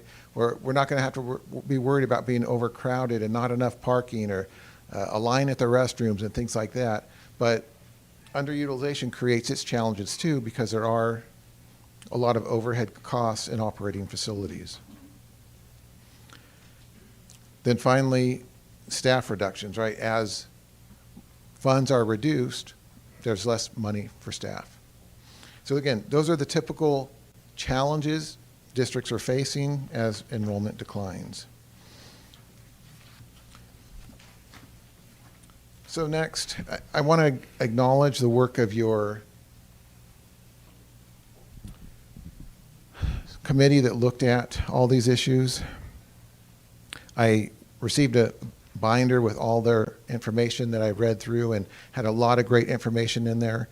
And in fact, it helped me to really expedite and have to be able to generate some focus on the recommendations instead of having to make sure I collect enough data to be able to generate recommendations. And so this is just a highlight of some of those pieces of data that I was able to garnish from their reports. Again, I'll talk about some of the other items later, but the reason I had this slide up here was just I was highlighting in blue the schools that are underutilized, either now or in the projections that were done. And then the tan color is saying we're just slightly underutilized. We're in that 70% utilization range. And then, of course, any of the ones that weren't highlighted are in that 80 or 90%. And so they're either well utilized or maybe even slightly impacted if they're running that at a higher, in the higher 90s.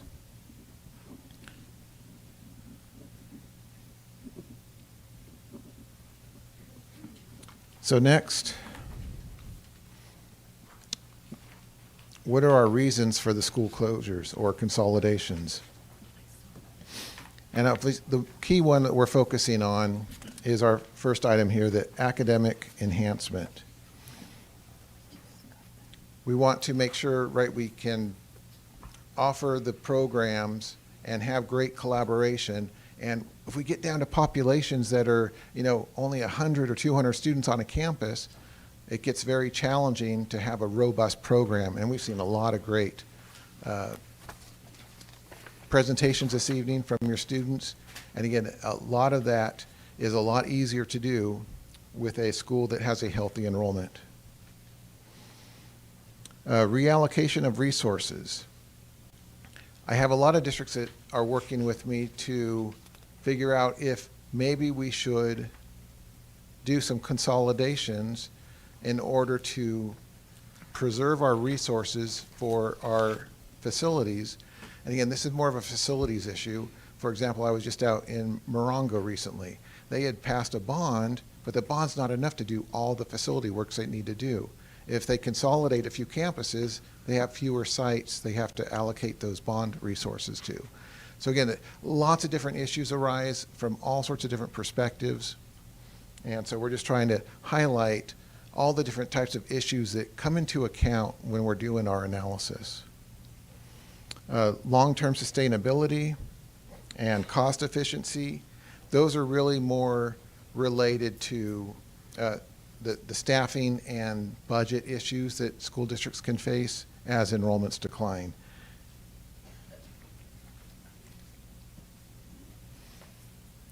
So after this slide, we're actually going to go one by one through our recommendations. But prior to that, I sort of wanted to highlight what we did and how we did it. And so again, we start by looking at the enrollment, the projections, the capacity, and trying to understand, right, where do we have space available for considering any consolidations. I do like to group it by high school attendance area so we can look at different regions within the district. And so when I went through and looked at that, the most excess capacity was in the Artisia high attendance area. Gar High also had space available, but not nearly as much as Artesia. And Cerritos High had the least amount of space available, but still did have a little bit of space available. Now, another component I looked at was where are we projected to decline the most? And so the actual, when we look at the number of students we're declining, at the elementary schools, the largest was in the Gar attendance area, then Cerritos, and then Artesia. So it seems a little counterproductive. Why is Artesia having the least amount of decline? It's because it has the fewest number of students currently in that attendance area. So from a number perspective, it is dropping the least. However, the next bullet point actually illustrates when we look at any of the three attendance areas, we are right in that 11 to 12% decline over the next 5 years. And so, again, we're seeing a consistent pattern across the district, right? It's not all in one area. It's very evenly impacting the entire region. And again, that's based on the data I reviewed from your Davis demographics report. And, but I did review that. Again, being a demographer myself, I believe that their findings and projections seem to be very reasonable and reliable data that I felt comfortable using them for our analysis. And then final note on this page, as we go through these recommendations and options you can consider, change is very difficult. We're going to hear a lot of that this evening and into the future. Take your time. Any changes you might want to make definitely wouldn't start till at least the 2026-27 school year. If you take time to do the planning and all the appropriate steps in the process, it makes embracing that change a little bit easier. It's still going to be difficult, though. All right, so as I said, I think most of you have seen this already. Recommendation 1 was looking at closing Aloha Elementary. And for each of these, I am mentioning which high school attendance area they're in. And so this is in the Artesia High area. For the school, I have a chart there that shows their historic enrollment. And so we can see they've had a drop in enrollment. They've been relatively stable the last few years, actually up a little bit compared to their lowest point. But it's also, I like to share, again, you're probably very familiar with this type of information already, but where their enrollment comes from. And so out of the 300 students enrolled, 244 are residences of their community, their boundary. And there's 40 that come from other school boundaries within your school district, and 16 that come in from outside your school district. So the reason we highlight that is because on the following page, right, if you're going to consider a consolidation, where do those students end up going to school? And so, again, I'd like to thank your IT team for helping do these analysis. As we developed the recommendations, they helped illustrate, right, what the busing impact is and the number of students impacted and our best options on where they could be housed. So for here at Aloha, again, these are just general recommendations. If, again, you can throw this report out at the end of the day and that's fine. If you decide to go through a boundary committee process and actually develop true boundaries on how best to redistribute these areas, that's a great process to go through too. But this is just highlighting the fact that it is possible. And so in this one we had most of the areas go to Willow, and area D is the only area we sent over to Melbourne. And so that would add 60 students to Melbourne and 184 to Willow.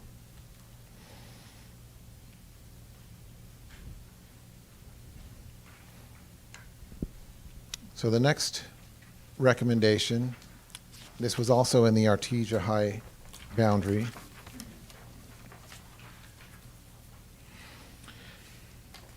So here we're looking at Ferguson.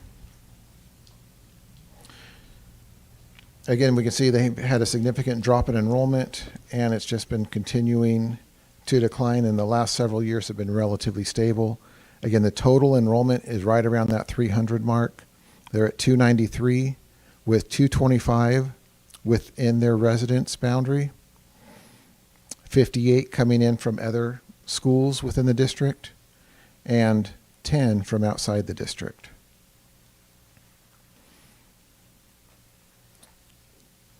So when looking at the neighborhood schools that these children could go to, we would have some go to Melbourne and the others to Hawaiian. So areas A and B we assign to Melbourne, and areas C, D, and E on the map we assign to Hawaiian. And so that splits the population pretty evenly, 116 students going to Hawaiian and 109 to Melbourne.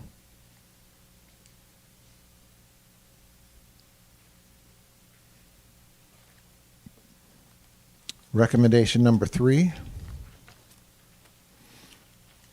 Now we're in the GAR high attendance area and looking at Juarez.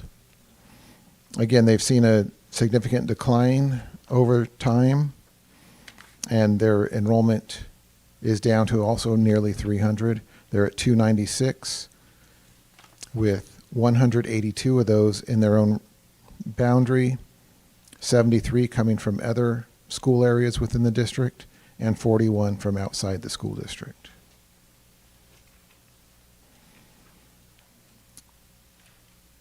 And so our example of how those students could be redistributed,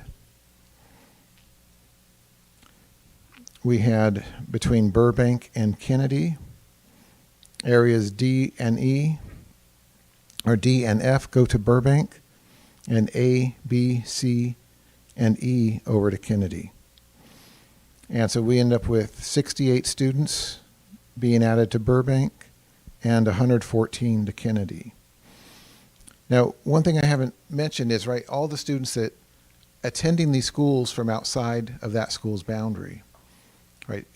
The normal process would be to allow those children to choose a different school to enroll at. And so they could go with their classmates to the two schools in these examples, or pick a different school. Again, a lot of times those options are based on space available.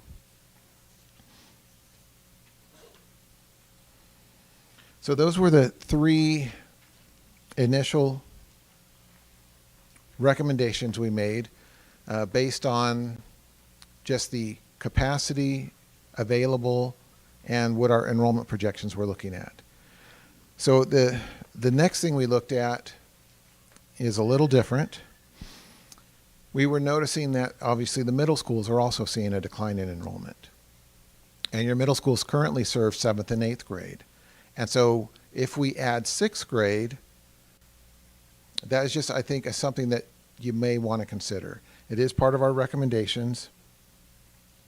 But adding sixth grade, again, there's a lot of benefits. And so we listed some of those benefits on this page. I've helped a lot of districts study this issue. Some districts that I've worked with on some master planning and things like that, when we started the process, they said they would never add sixth graders to their middle schools. And at the end of the process, they end up doing it. A lot of times it was for educational reasons because of the great opportunities it provides. Other times it's because they had the space available. And so in your case, we do have the space available, at least in the projections, and it does provide some excellent opportunities. So we list that here, right? Your sixth graders now have access to the wonderful programs offered at a middle school environment with teachers that are dedicated to the individual subjects. One of the, obviously the enhanced extracurricular opportunities. One of the key things I've been part of a lot of board meetings, seen a lot of testimony. One of the key advantages I've seen for being argued for implementing 6-8 versus 7-8, right, is your students get 3 years on the campus, right? Instead of getting there 1 year and then next year is your last year there, having 3 years gives you more connections with that campus. And so, again, a lot of great things. There's again, it's another difficult change because we'll also hear from families saying, I don't think my sixth grader's ready to be at a middle school. So again, it's going to be wonderful to see what we hear from your community on this topic.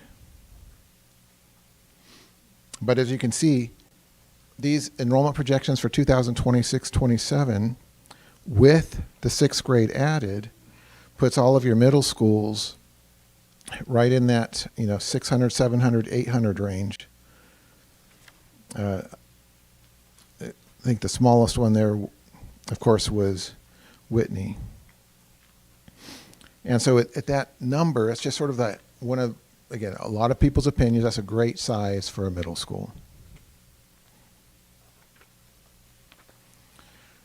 The downside to that option, that recommendation, right, is that we see even more decline, lower enrollments at our elementary schools. And so now they're getting even smaller. But it's not smaller from a perspective of now we have fewer second grade teachers on this campus, right? All we've done is we've moved those sixth graders to the middle schools. So we still have the same collaboration efforts that we'll be able to benefit from, even though our overall enrollment is lower.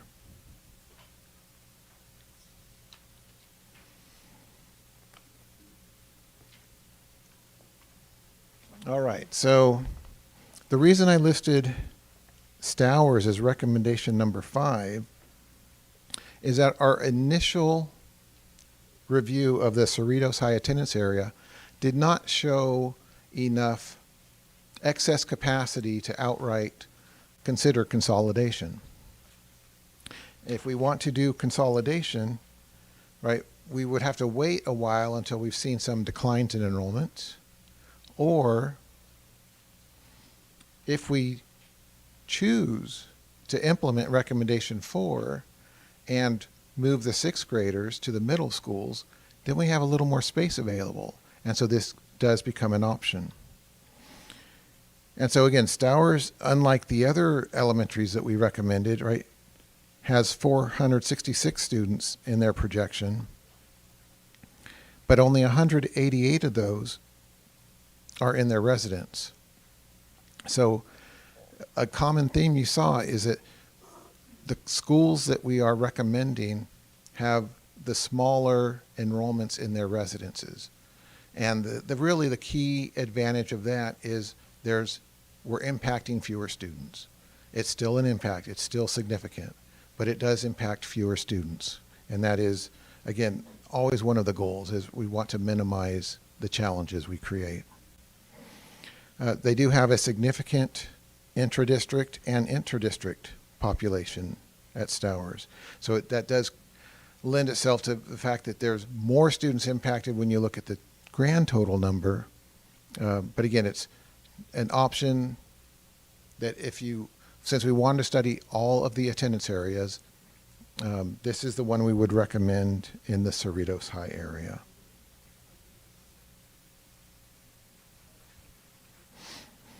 But again, most of these recommendations do stand alone. I said option 5 is really dependent on either waiting several years into the future or moving the 6th graders. So in this option for Stowers, we looked at assigning areas A and B and C over to Gonzalez and area D over to Cerritos. Again, area A actually doesn't have any population there, but it is a part of their boundary.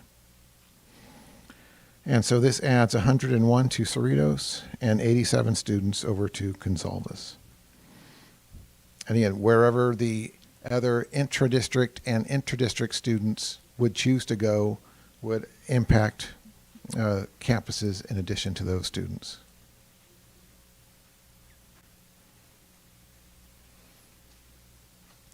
And that brings us to our final recommendation item.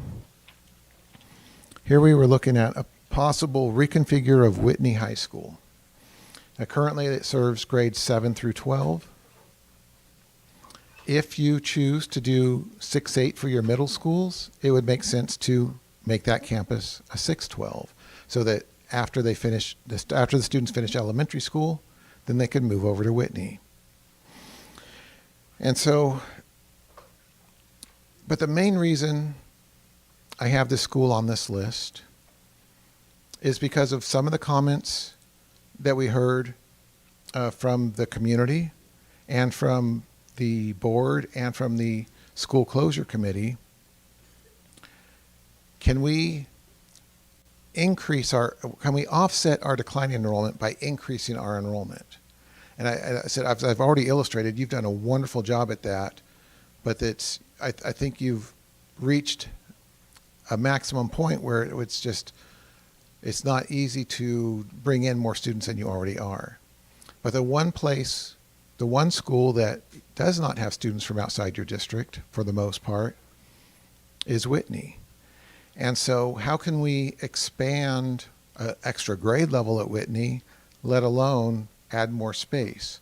And if we did add more space, does it make sense to bring those from outside the district or make it room for your existing parents? And so again, looking at all those issues, if we created a separate location for the middle school students and had a middle school program, here I use the example of Stowers, just because that was nearby, and if we're going to close that campus, let's continue to use that facility for educational purposes. But it could be another location. It doesn't have to be Stowers. And so in this example, again, we ended up showing a goal of about 600 students as a middle school, with the 525 being the current 175 per grade level you have, and the other 25 per grade level perhaps coming from an inter-district permit. And then at the high school, we ended up at 900. Now you have about 1,050 there currently, so this would make it less impacted on that site, and it provides space for about 50 students per grade level, basically 200 additional high school students. Now, again, if you still want to load it at about 1,000, then we could bump that up to 75 per grade level, or you could expand it to being accessible to more of your parents. Again, lots of choices there. I was highlighting the fact that we could probably get more inter-district because of the wonderful program you offer there, and again, it's a very desirable place to go to school.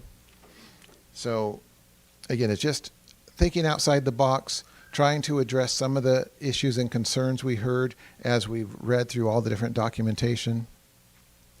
And so again, just an option for you to consider. Then finally, I want to close out this with showing real quickly there. We were asked to look at the AB 1912 issues. And there's 9 factors identified in the state guidelines. Now, these guidelines don't apply to you because you're not facing bankruptcy, but school districts that are facing bankruptcy, right, those districts basically are dealing with a situation where the state comes in and starts closing schools to balance the budget. And these guidelines were to make sure there's a process involved for those in that dire situation. But again, I believe one of the board members asked us to take a look at these issues, and so we did. And again, a lot of them didn't create a situation that would cause us to have a different recommendation than we've made. And so one is, what are the condition of your school facilities, right? If we're going to close a school, let's close one that's in bad shape.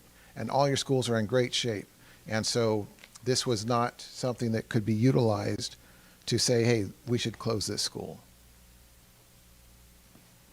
The next category is operating costs associated savings. Again, in some districts, some sites are more expensive to operate than others. The information your school closure committee did says, you know what, it's about $850,000 per site in overhead costs. And so they didn't differentiate saying, oh, this one is way more expensive to operate, so maybe it's a better choice. So that really didn't apply here either.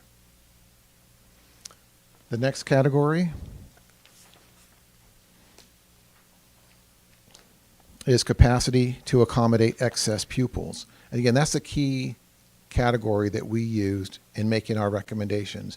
Where can we find a consolidation that the kids are going to a nearby school, there's minimal impact, and there's space available in the neighborhood? We're not having to bus kids across town to find a school that was space available. The next category is special programs.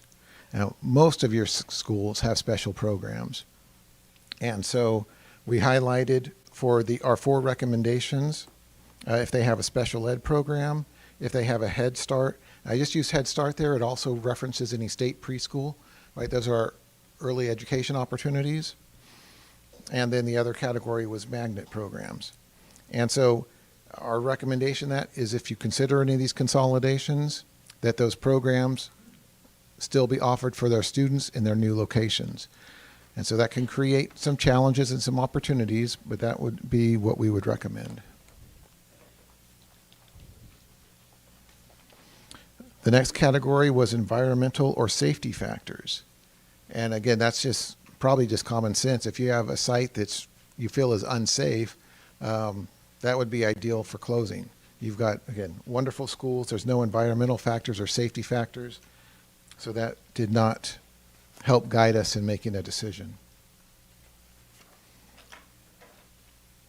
And then the balance of pupil demographics. What this is saying is, right, let's not just close a school because it's underperforming because of its demographics. We looked at the enrollment and the capacity. We did not look at demographics trying to say, this is the school we should focus on. There was a lot of times in the past where school districts focused on a particular campus and closing it because it was underperforming. But that is not what we're doing here. We're trying to just say, what change can we make with having the least amount of impact and impact the fewest number of children, have the fewest impact on transportation. We are not doing anything demographics based in terms of ethnicity or unduplicated counts, things like that. Next one is transportation needs, and we highlighted that in our recommendations. We identified, students that would need transportation, and again, that information was provided by your IT department, so thanks for their feedback and input for that information. And again, you do provide busing, and so that would be, again, a minimal impact, and we did highlight what those impacts would be.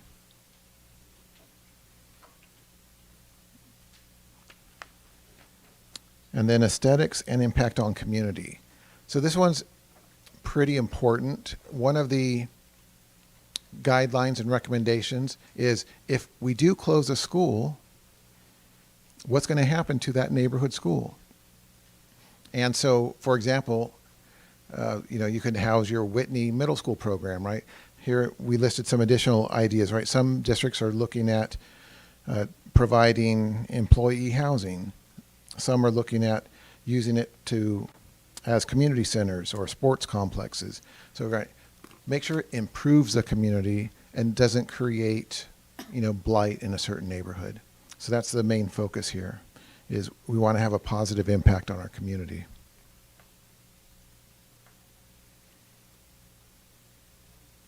And then finally, I think our last category was the impact on our feeder school patterns. Again, that's one reason I sort of grouped everything. We're looking at elementary schools mainly here. We kept those students within their feeder patterns, so we're not impacting and changing what high school they're going to go to. Obviously, they always have choices, but we tried not to impact our feeder patterns. Now, when we create the 6-8 middle schools, you may need to make some minor adjustments. I don't know that for sure. It just depends on if you decide to even look at that, or if you look at it, 3 or 4 years down the road, probably the enrollment has dropped enough where it probably would not create any boundary impacts. Next, I just wanted to acknowledge the community and the staff. We did review the surveys that were done. There was a lot of great input there. We used a lot of that in developing our report. And again, some of the concerns the community and staff had, were items like larger class sizes. In a lot of school districts that are facing budget cuts, right, which is a different really situation than what we're facing here, instead of closing schools, districts have elected to increase class size because that reduces the number of teachers needed. And so that's just a different type of solution. That's not the solution that we're advocating here, so I don't think that should be something the community or the teachers should be concerned about. But again, that's something you decide as you develop your budgets, what your staffing ratios are.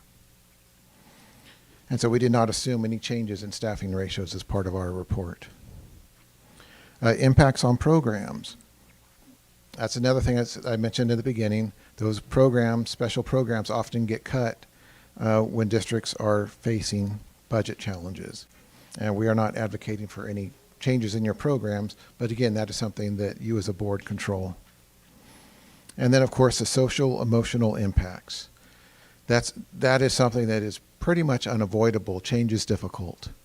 And so if you do choose to make any changes, this next slide talks about a transition plan and other considerations. Right, I've worked with a lot of districts that have made a lot of changes, and there is better ways of doing it. Taking your time is one of them. Planning out the process. Having a plan to welcome students and families at the receiving schools. A very important one. And again, we deal with that just when we're doing boundary changes, let alone a consolidation issue. Develop a plan to support all the impacted teachers, administrators, and staff. Have a transition committee, right? Have a specific boundary committee if you want to have more detail and feedback on what boundaries you create to make sure you have safe routes to schools. So again, we put all that in there just to help guide you through the process. I'm sure you are very aware of most of these issues, and we'll have a lot of great ideas on how best to help your community if you go through this process. And then, so I just want to conclude by saying, thank you for the opportunity to present this report. This is my least favorite job to do. I enjoy working with schools when they're building a new school and we get to create boundaries for that change. It's still change. It's still difficult. Not everyone gets to go to a new school. It's difficult when we change boundaries just because this school's overcrowded and this one has space available. So again, change is something I help districts with a lot. And unfortunately, I'm helping a lot of districts with the consolidation process at this point in our state just because of our state demographics.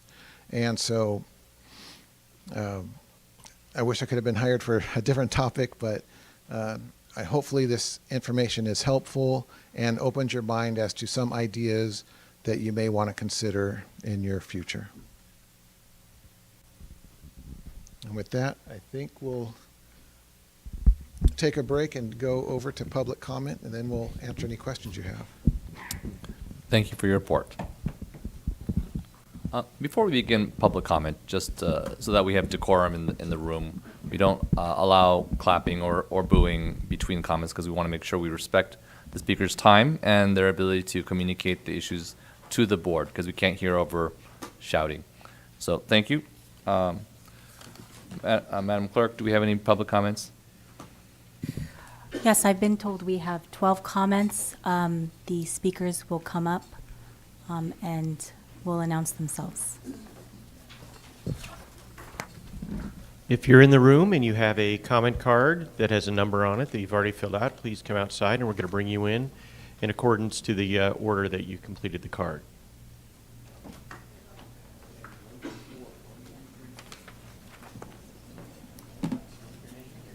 So it sounds like we're going to have more than 12?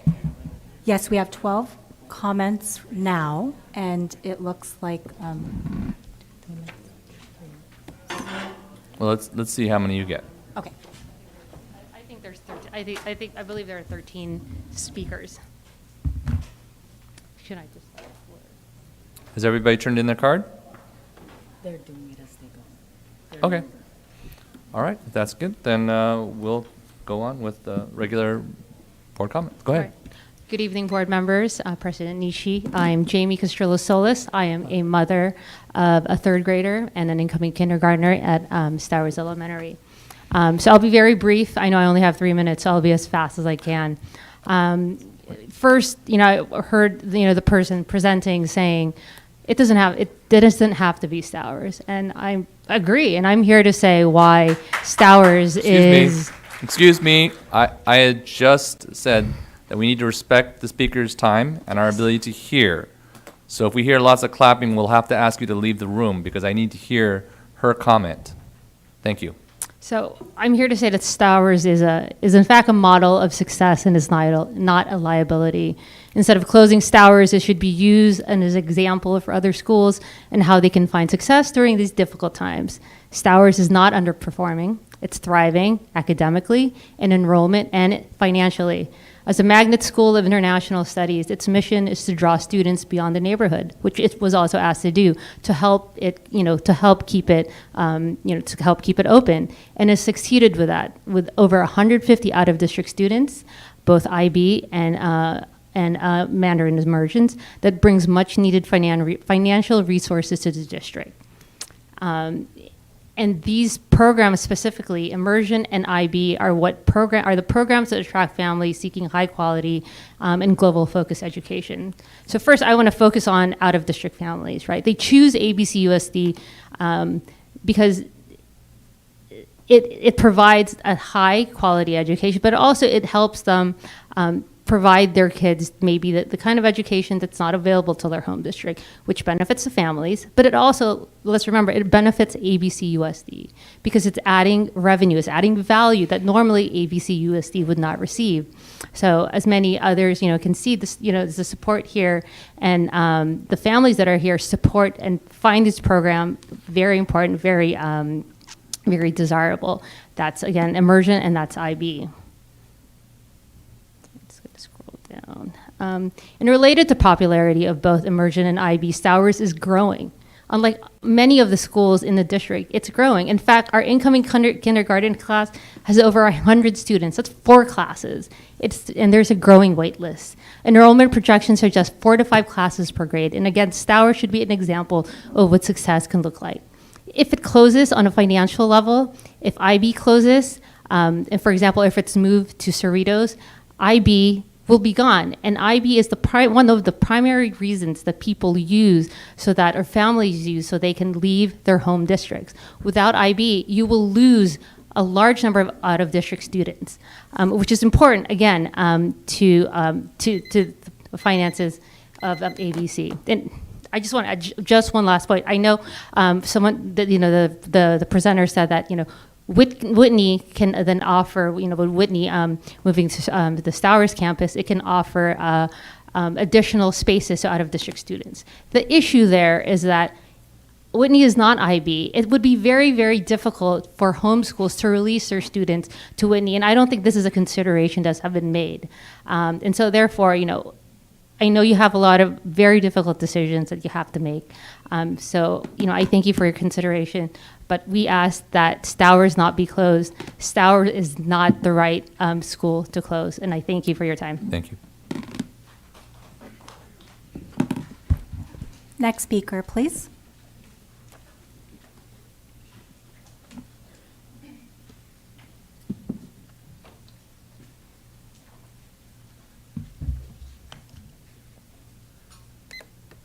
Respected members of the board, good evening. I truly appreciate the opportunity to speak on the action item. My name is Hector Ruiz, and I am a 28-year veteran teacher, having started at Burbank for my first 15 years before moving to Stowers Elementary, where I currently teach third grade.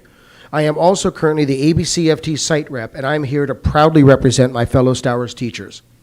I am here tonight on behalf of my colleagues to speak to this report on school consolidations and reconfiguration.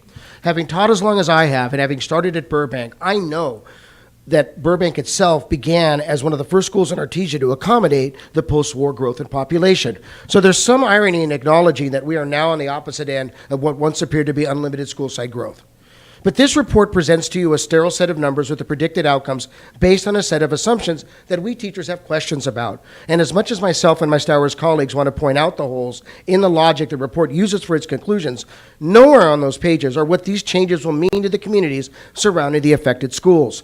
Sure, it mentions students and applies its impact upon parental choices, but it overlooks a key group that also helps it make a school what it is. It's teachers. That one key component is noticeably missing. At last week's meeting with the Stowers staff, in which the potential closure was rolled out, we kept hearing that we'd all be okay. Forgive me for paraphrasing a famous movie line. Nah, man, the Stowers teachers are pretty far from okay. Stowers teachers do not deny the reality of demographic shifts. We get it. We saw it coming, and we wanted to do something about it. So when the district came to us with the idea of becoming a Mandarin immersion bilingual program to couple with our IB program to spur enrollment growth, we embraced it as a way forward because the district asked us to do it and as something important to the community. Again, we did it because the district asked us to. Now, on the cusp of a large incoming Mandarin kindergarten group, with the other Mandarin classes taking hold in the primary grades, we are being told thank you and left to watch as that hard work may be transferred to a new school site. And with the proposal that Stowers be repurposed as per this report, my teachers feel like airborne Charlie Brown after Lucy pulled the football away, even though we did what the district asked of us. There's also sadness at the thought that our Stowers community disappearing in a little over a year. This past Friday, the day after we had to hear this news, we had over 1,300 people attend our annual international festival. Stowers teachers, being the professionals that we are, put on our brave face to make that happen because we do the things to make our students' school experience as complete as we possibly can. So while we can see the numbers, we don't want to leave our school site, but more to the truth, we want to stay with our kids wherever they are. A school site is ultimately just a building. What truly forms the school experience is in the relationship that's built between ourselves and our kids. No one understands Stowers students better than Stowers teachers, yet this report leaves our staff out of any equation. May I have like 20 seconds more? What I am suggesting is to make us part of this process. Last week, at the report presented to us, we were talked at. Please don't talk at us. Talk to us about this, please. We get the realities. We don't want to see Stowers close. Stowers teachers want to continue to help our Stowers kids, and we're open to also be we're open and want to be a part of stakeholder to any decision going forward. So to sum up, as Ron Barnes, my first ABCUSD superintendent, used to quip, let's keep the main thing the main thing. We sincerely hope that any plans going forward that involve Stowers students involve Stowers teachers. We have done what you have asked of us. We hope that the district can see fit to allow us to ask this of you. Thank you.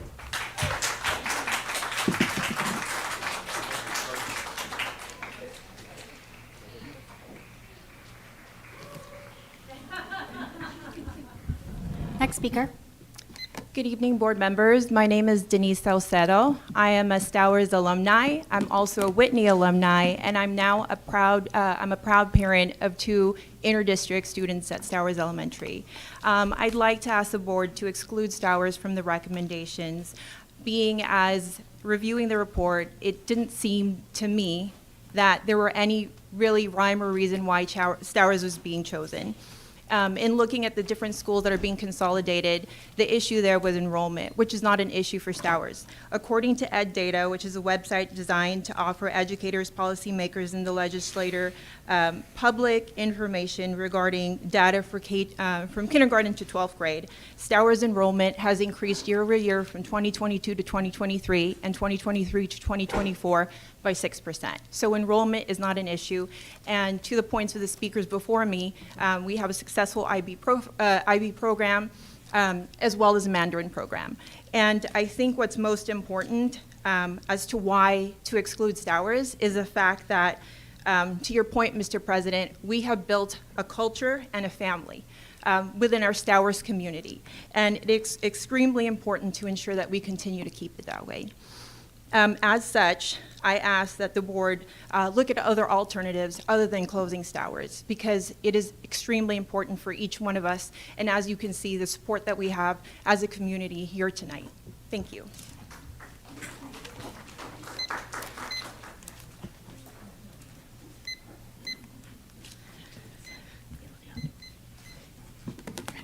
Good evening, board. I'm Catherine Pasquale. I am a local mom and teacher, and what I'm about to say will certainly make me a pariah at the baseball field this week and in this room tonight, but I feel like I need to say it. People are asking the question, why Stowers? What is the data? And I have a lot of empathy for the fact that this seemingly came out of nowhere for that staff and that community. And I have a lot of friends who are impacted by this, but I do want to share that when the school list came out last year, I was upset. It was all Title I schools. It was all minority schools. And when this report came out, there was a non-Title I school on the list. I felt like that was a step in the equity direction.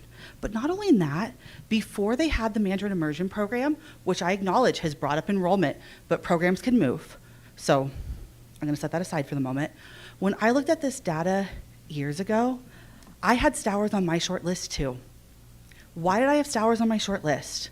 It's because the families who live in that attendance area are choosing with their school of choices to go to the surrounding schools.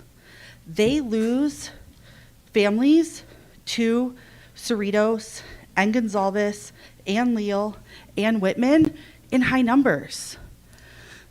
And that tells me they lose almost 50% of the people who live in that area to those 4 schools that surround it. The northeast corner of our district can't maintain 5 schools. I live there. There's not kids running around the neighborhood. It's just not like it used to be. And so when I take all the students who live in those attendance boundaries of those 5 schools, I get 1,727 kids.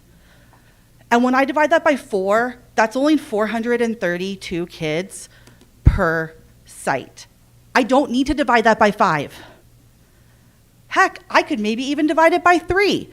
But it doesn't make sense to have 5 schools in this small area. It just doesn't make logical sense. And again, that's where I live. That's where my kids go to school. But it's not logical to keep 5 schools in this tiny area. And then instead, I teach at Artisia High School, where the elementary schools my kids went to are on the chopping block. And then to overburden that side of the district with additional closures, and where it just feels inequitable.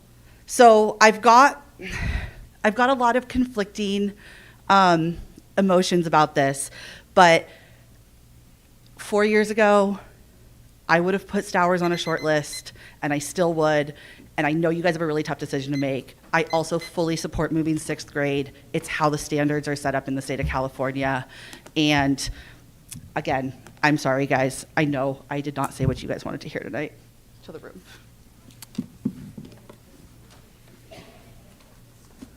Next speaker.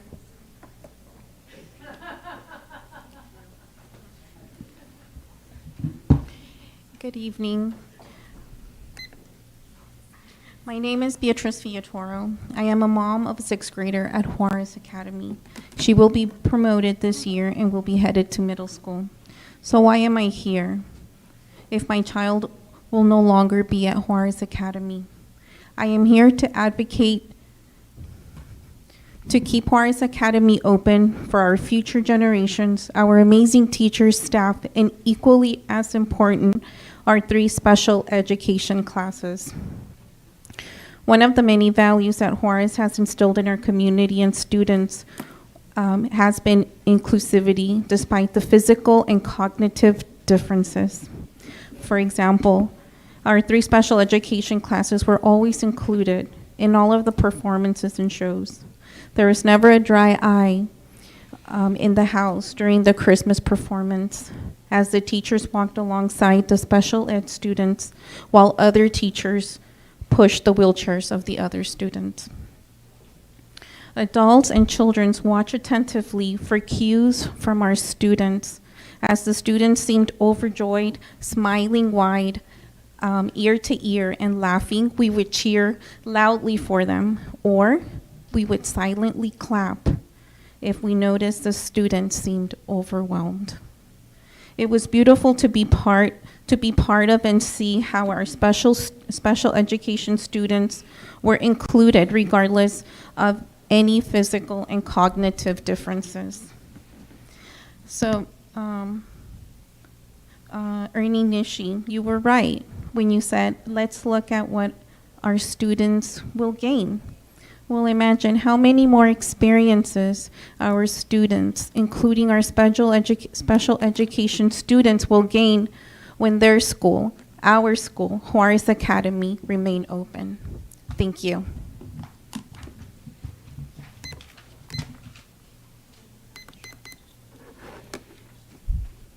Good evening. My name is Robin Rico, and I'm a proud Come to the parent. mic.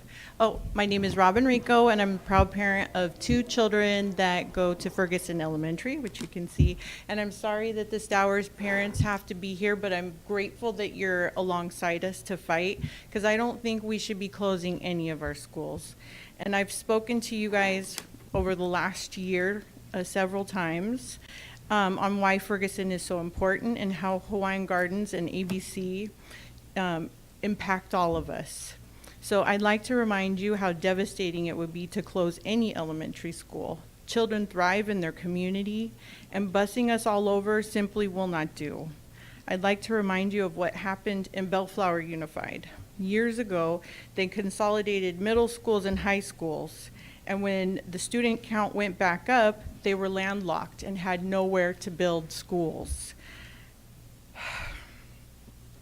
Huntington Beach School District, really recently, they simply asked parents to put the kids back in their home schools, and that allowed them to determine what schools should be closed.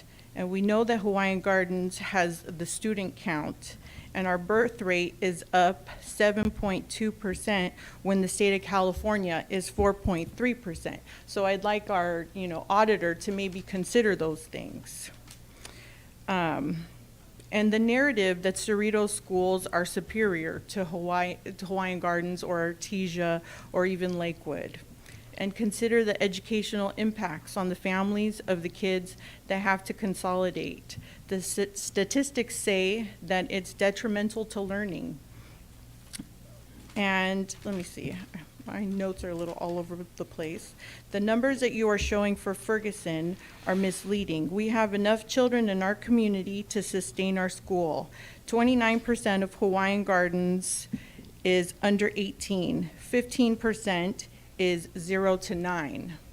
And we all know that the money follows the kids. So when you take the kids from our communities and put them into Cerritos to buffer your schools, I will gladly send you the charts that I have that show the ratio of kids who live in the communities to the kids in the schools. And you know, it's not equitable, and it seems to be that the South Side is taking a big hit, and where does that come from? Is it systemic racism? Is it socioeconomic privilege? I would love for you guys to truly consider that with your hearts, because people on the South Side don't have the advantages that others do. So thank you for your time.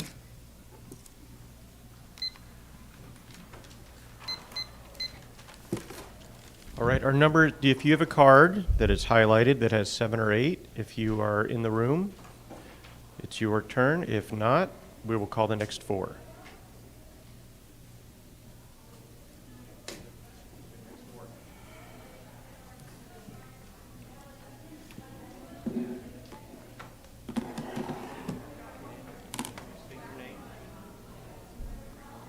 Next speaker, please state your name. Thank you. You'll have 3 minutes. Good evening, school board members. My name is Carmen. I'm a grandparent. I'm just here to speak from my heart regarding possible closure of Stowers. As you can see, I'm also wearing a Whitney High shirt. My oldest grandson is about to be a sophomore at the high school. He's been there since the 7th grade. From Stowers, I have 3 grandkids in Stowers right now, hopefully 4 soon if this doesn't, the school closure doesn't happen. So I have a lot of fond memories there. It's a great school. My granddaughter today, as a matter of fact, she's in TK. She came home singing Head, Shoulders, Knees, and Toes in Mandarin. That made me so happy, so proud, that the programs they have there. It's just a lot that I've seen throughout the years. Obviously my oldest grandson is now 15. He started in kindergarten there at Stowers. And it's just something beautiful to see the community. I was gonna speak regarding rising costs in the community, but it's also in the rents that we see in the apartments nearby. My daughter, when she moved into the community, about, I would say, 13 years ago,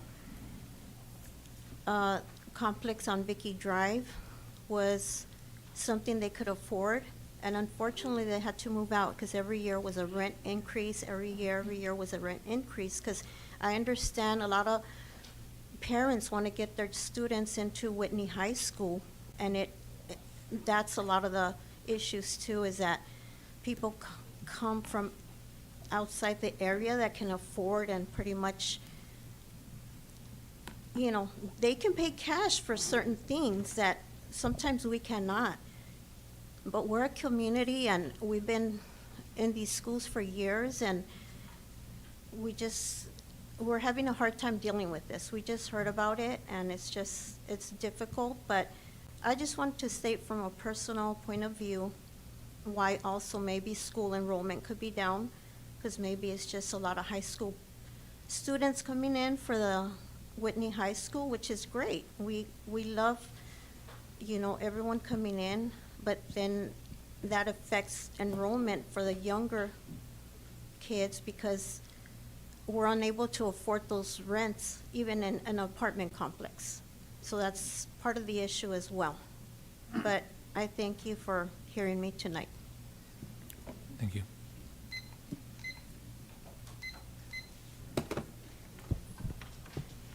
Next speaker. Hello, good night. It doesn't get any easier. I think I'm a familiar face. And I've stood up here and I've cried and I've told you how wonderful Ferguson Elementary is. So I'm just going to speak a little bit about a school is not just a place of learning, but a community, because it brings together a diverse group of people who share a common purpose, education and growth. Schools often engage with the community by hosting events, like for our school, the city fair, soccer games, summer nights, and the powwow, just to name a few. Ferguson creates a symbolic relationship between the school and the community. In essence, Ferguson can be seen as a community because it provides a space to connect learn, grow, contribute to a shared purpose, fostering a sense of belonging and natural support. As our city says, our youth, our future. I've seen the slides, and I did see that I want to correct on slide number 27 that stated that Ferguson didn't have a special ed class. We do have a special ed class. It's Ms. Garcia's class. And I can name you Luna, Ruthie, all the other names of the kids that do belong to that program. I also have a question. Where is the report about adverse impact of school of choice? The DLI program is the reason why we have stable enrollment at Ferguson Elementary. Intra and inter-district enrollment is because of our DLI program. Changing or transferring our DLI program, how does that work? If we're transferring it to Melbourne, to Hawaiian, how does that work? Wouldn't it be easier to bring into Ferguson Elementary instead of taking out from Ferguson Elementary? It's just a train of thought. Also, the boundaries for Ferguson will impact the families as the parents, grandparents walk their children to school. Mr. Noyola, I'm pretty sure you know how many of our parents walk to school. We have community essence where our neighbors pick up our children, where we have families, grandparents, mothers. I can name you a few that can walk with 5, 6 children to school. So with that in mind, please keep us in consideration and keeping our community, our school together and up front. Thank you.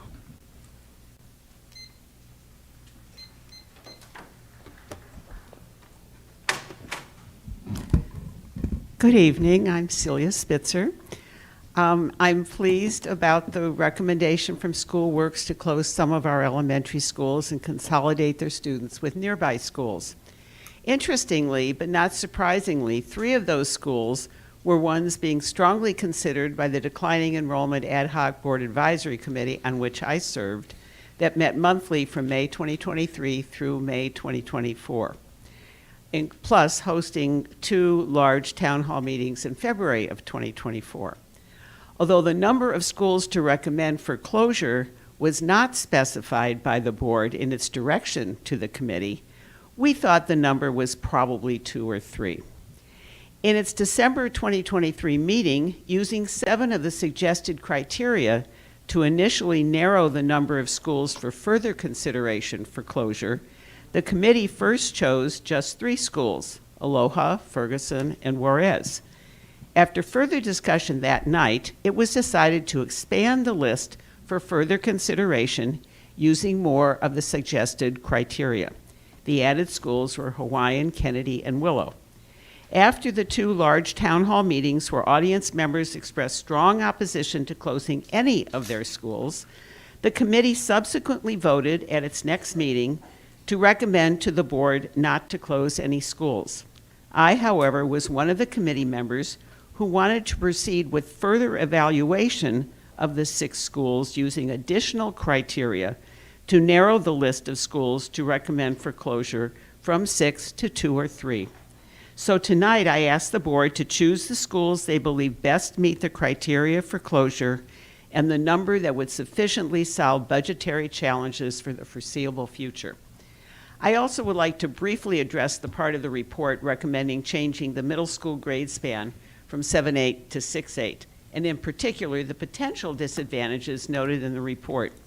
In my family experience, those were not an issue. When my daughter attended Tetzlaff many years ago, she started in 6th grade. I'm assuming most, if not all of you, do not realize that Tetzlaff, for a number of years, and I don't know when it started, but the last year was in 79-80, they had a 6th grade. She did not experience any difficulties. Fast forward to the next generation. My granddaughters, now in their early 20s, each attended the same 6-8 middle school in the San Diego Unified District, and almost all middle schools in San Diego USD are 6-8s. After consulting with them yesterday, I wanted their perspective. They said they had no problems. Their 6th grade classes did not include 7th or 8th graders Because the content of the curriculum is different for each of those grades. This should be the same for ABC. Oh, and I have some, who do I give?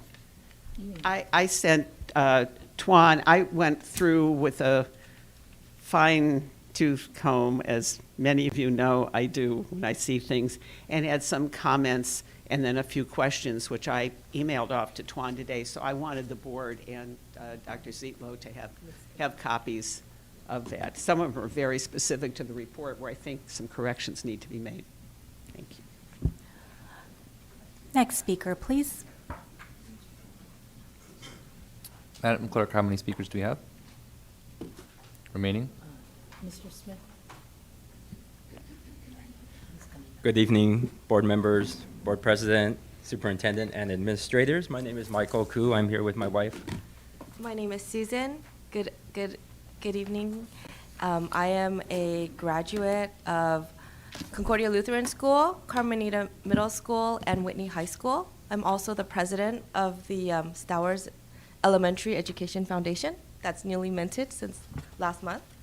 And we wanted to discuss some of the issues we saw with the report in the Stowers perspective.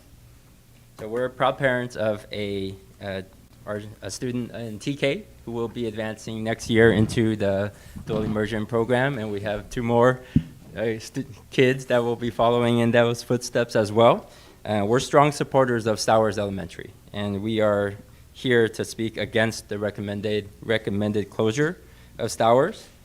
Mainly, the study does not account for actual recent trends and the local reasons why Stowers is defying the enrollment decline, but is instead one of the biggest growing elementary schools in ABC Unified, if not the largest growth. That growth is in large part attributed to the Mandarin Dual Immersion Program in conjunction with the International Baccalaureate status. The report's projection is estimating Stowers' next year TK class to be 47 students. The actual is 75. That's 3 classes. The report is estimating a kindergarten class of 75. The actual is 100. That's 4 classes. And there's more on the wait list. Why is that? And despite what the previous speaker voiced about the Northeast schools not being able to support the enrollment, I urge you to come see at the school for yourself. Students and parents speak with their feet. There's a reason why Stowers numbers are so strong. The community is strong and active with engaged parents and staff who all want the success of the Stowers program, as you can see with all the supporters here who've been here for over 3 hours, as well as online. The program's just starting to get word of mouth, and it's attracting even more interest as it grows. And the dual immersion program will build each year as the initial cohorts matriculate to 1st grade, to 2nd grade, 3rd grade, and so on. The Stowers name, program, collectively, the community, the staff, the location, is not something you can just pick up and move and expect the same success to be moved as suggested. It's not plug and play. Our success has been built on the foundation of cultivation and dedication from staff, admin, parents, and students.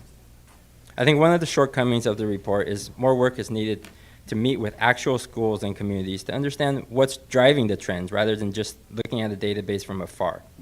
Even the parent survey in the report, the #1 result, top concern is specialized programs such as the Mandarin Dual Immersion. So why would you recommend to disrupt one of the most successful programs in the district? Is parent input not considered in the recommendation? When you found the golden goose, a program that is thriving and flourishing with enrollment, rather than slaughtering it, you should be growing the program, adding resources and supports, and hopefully replicating that success. Thank you. Thank you. Okay. I was just going to say public session is usually 30 minutes, but I need a motion to extend that to accommodate the balance of the speakers that are here. Tatiana motions. Second. All right. Thank you. You should say 10 minutes. But it's okay. Hi, I'm Jocelyn Barraquatro, and I'm a 5th grader at Stowers Elementary School. Today I'm talking about why I think we should keep Stowers and not turn it into the middle school for Whitney. Although I will be leaving in a few years, I wanted to speak about this. I was in many activities this year, which included reading Olympics, track, and many other things. Star Wars has brought many opportunities for us as students. At our school, we have the Mandarin Dual Immersion Program, which gives the students the opportunity to learn new languages and learn new culture we may not learn about. This year, we did the school play by William Shakespeare, A Midsummer's Night's Dream, which was an amazing experience because I've seen other shows by Leo or Whitman, and I wanted to be able to have that experience too, which was able to happen this year. Star Wars isn't just an elementary school, it is a place where kids like me have grown up in. It's not just a place to learn, but a place to have experiences, make new friends, and grow. At our school, we have traditional kindergarten to 6th grade. Everyone at this school has made bonds, even if they are only 4 years old or 12 years old. Teachers and students go to school at Star Wars. Some love it here, and some kids just don't like school, but we are all connected in a way. I can't say this enough, but Star Wars has a great foundation with lots of great themes, just like how a house needs a foundation. I am out of district, and the only reason I am able to be at this school is because of the IB program. My personal experience is knowing that all my siblings have gone through the school. My younger sister are still going at the school and making more memories. Thank you for your time.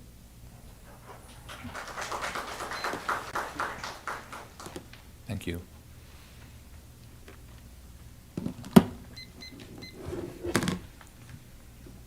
Go ahead. I'm Harper Choshing Tong, and I'm a 6th grader at Stowers Elementary School. I came here to address that the board should not convert Stowers Elementary to Whitney Junior High. Stowers has a high achievement academically and socially, also has a diverse population of many races, which is highly desired by many families. Stowers, of course, is a magnet school, which brings people from different cultures all together. I also believe that the presentation discriminates inter and intra-district permits. Families chose Stowers for the following: location, work, and schedule, and the pursuit of academic excellence. As a student out of district, I really enjoy attending Stowers, and I've made so many great memories there. Closing Stowers will cause the district to decrease enrollment in the district. Kids will go to other districts like competition schools, which will not be good for our district. This is why I believe that the board should not convert Stowers Elementary to junior high school. Thank you for your time. Thank you. We have one more speaker. Good evening, guys. Good evening, ladies and gentlemen of the board, President Nishi, Dr. Zitlu. Thank you guys for everything. I know this means a lot because you guys put a lot of time and effort into these reports. I'd like to point out on the special programs, the report from the Schoolworks. They said Aloha has no special ed. We're starting one actually soon, so we're going to allocate resources for that.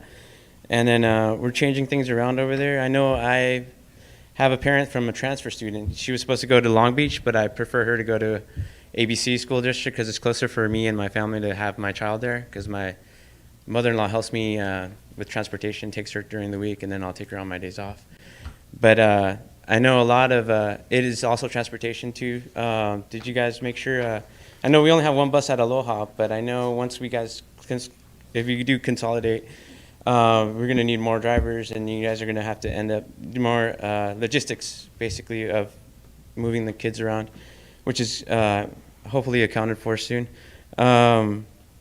And not to mention that you guys all do good work here, and thank you guys. I haven't been this much involved into school since I've been in school, because of my kid. I've been in PTA now, and I'm in everything now because of her. So now I'm more tired because I have to go to work at 3 o'clock in the morning. But I'm here because I know we all got a voice and we all got to hear everybody out. Thank you guys once again for your time. I'm greatly grateful for you guys. Keep up the good work. Good night, guys.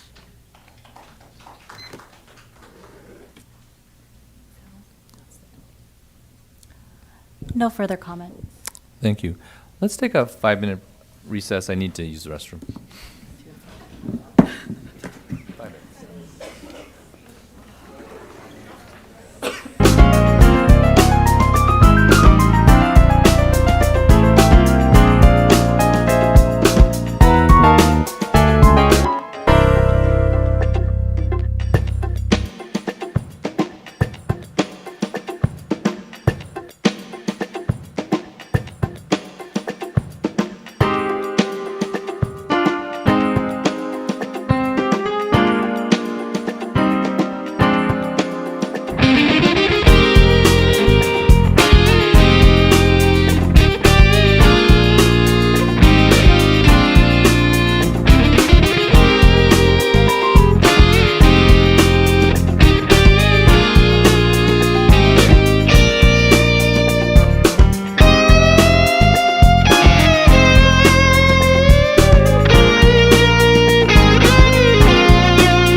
questions and or comments? And I'm sure there's going to be at least one comment. Thank you. Board Member McHatton. I just want to say I really appreciate all the comments that we heard tonight, just done very intelligently and professionally and from the heart. So I appreciate people being willing to get up and express their opinion to us. Just very thankful for that. Okay. Board Member Yu?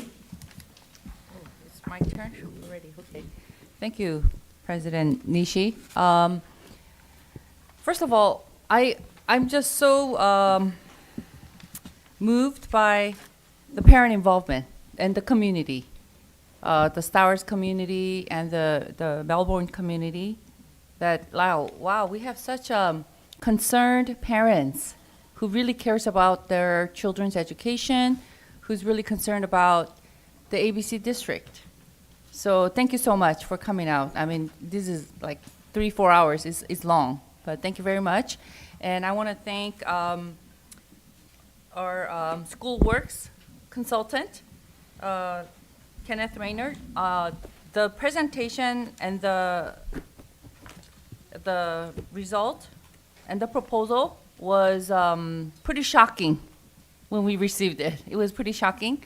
However, this was not new because back in 2021, I read in the LA Times that we are going to be faced with declining enrollment, and it's going to continue to go down. And by 2029, that California, all the school districts will have 30% declining enrollment. So back in 2021, I was very concerned as serving as the president of the board. That's when we gave direction to have ad hoc committee to look into the board advisory committee to review declining enrollment and the efficient use of school facilities. And the committee was formed, and they did meet from May 2003 to 2024, which was very important, but they did not submit a final report because of all the concerns and emotional, ties and all that. So I totally understand many families, it concerns your children, and children are most important. And of course, and all the teachers too. Really, I want to thank the teachers at Stowers who really have that ownership and passion, about your school, what you teach. And the question I have for you, Mr. Reynolds, is I know that you did a lot, you poured in hundreds of hours into this along with our staff and our, executive cabinet members. So thank you so much, but can you explain why Stowers was chosen instead of other elementary schools? What were the criteria? Because they already have such a thriving 2 programs, IB International Baccalaureate Program and the Chinese Immersion Program, which are 2 programs that are very important. So that answer's a little complex. First of all, I was looking at each high school attendance area independently. Mm-hmm. And so if you were looking to close a school in the Cerritos area, it is not possible right now with the current enrollment. But if you removed the 6th graders and put them at the middle schools, then that drops the enrollment immediately, or if you make that move. And so at that point in time, there could be space available. And again, we are seeing a continued decline. And the only thing I learned during public comment here this evening also was that the information I was provided from your demographics consultant is about a year old, I believe.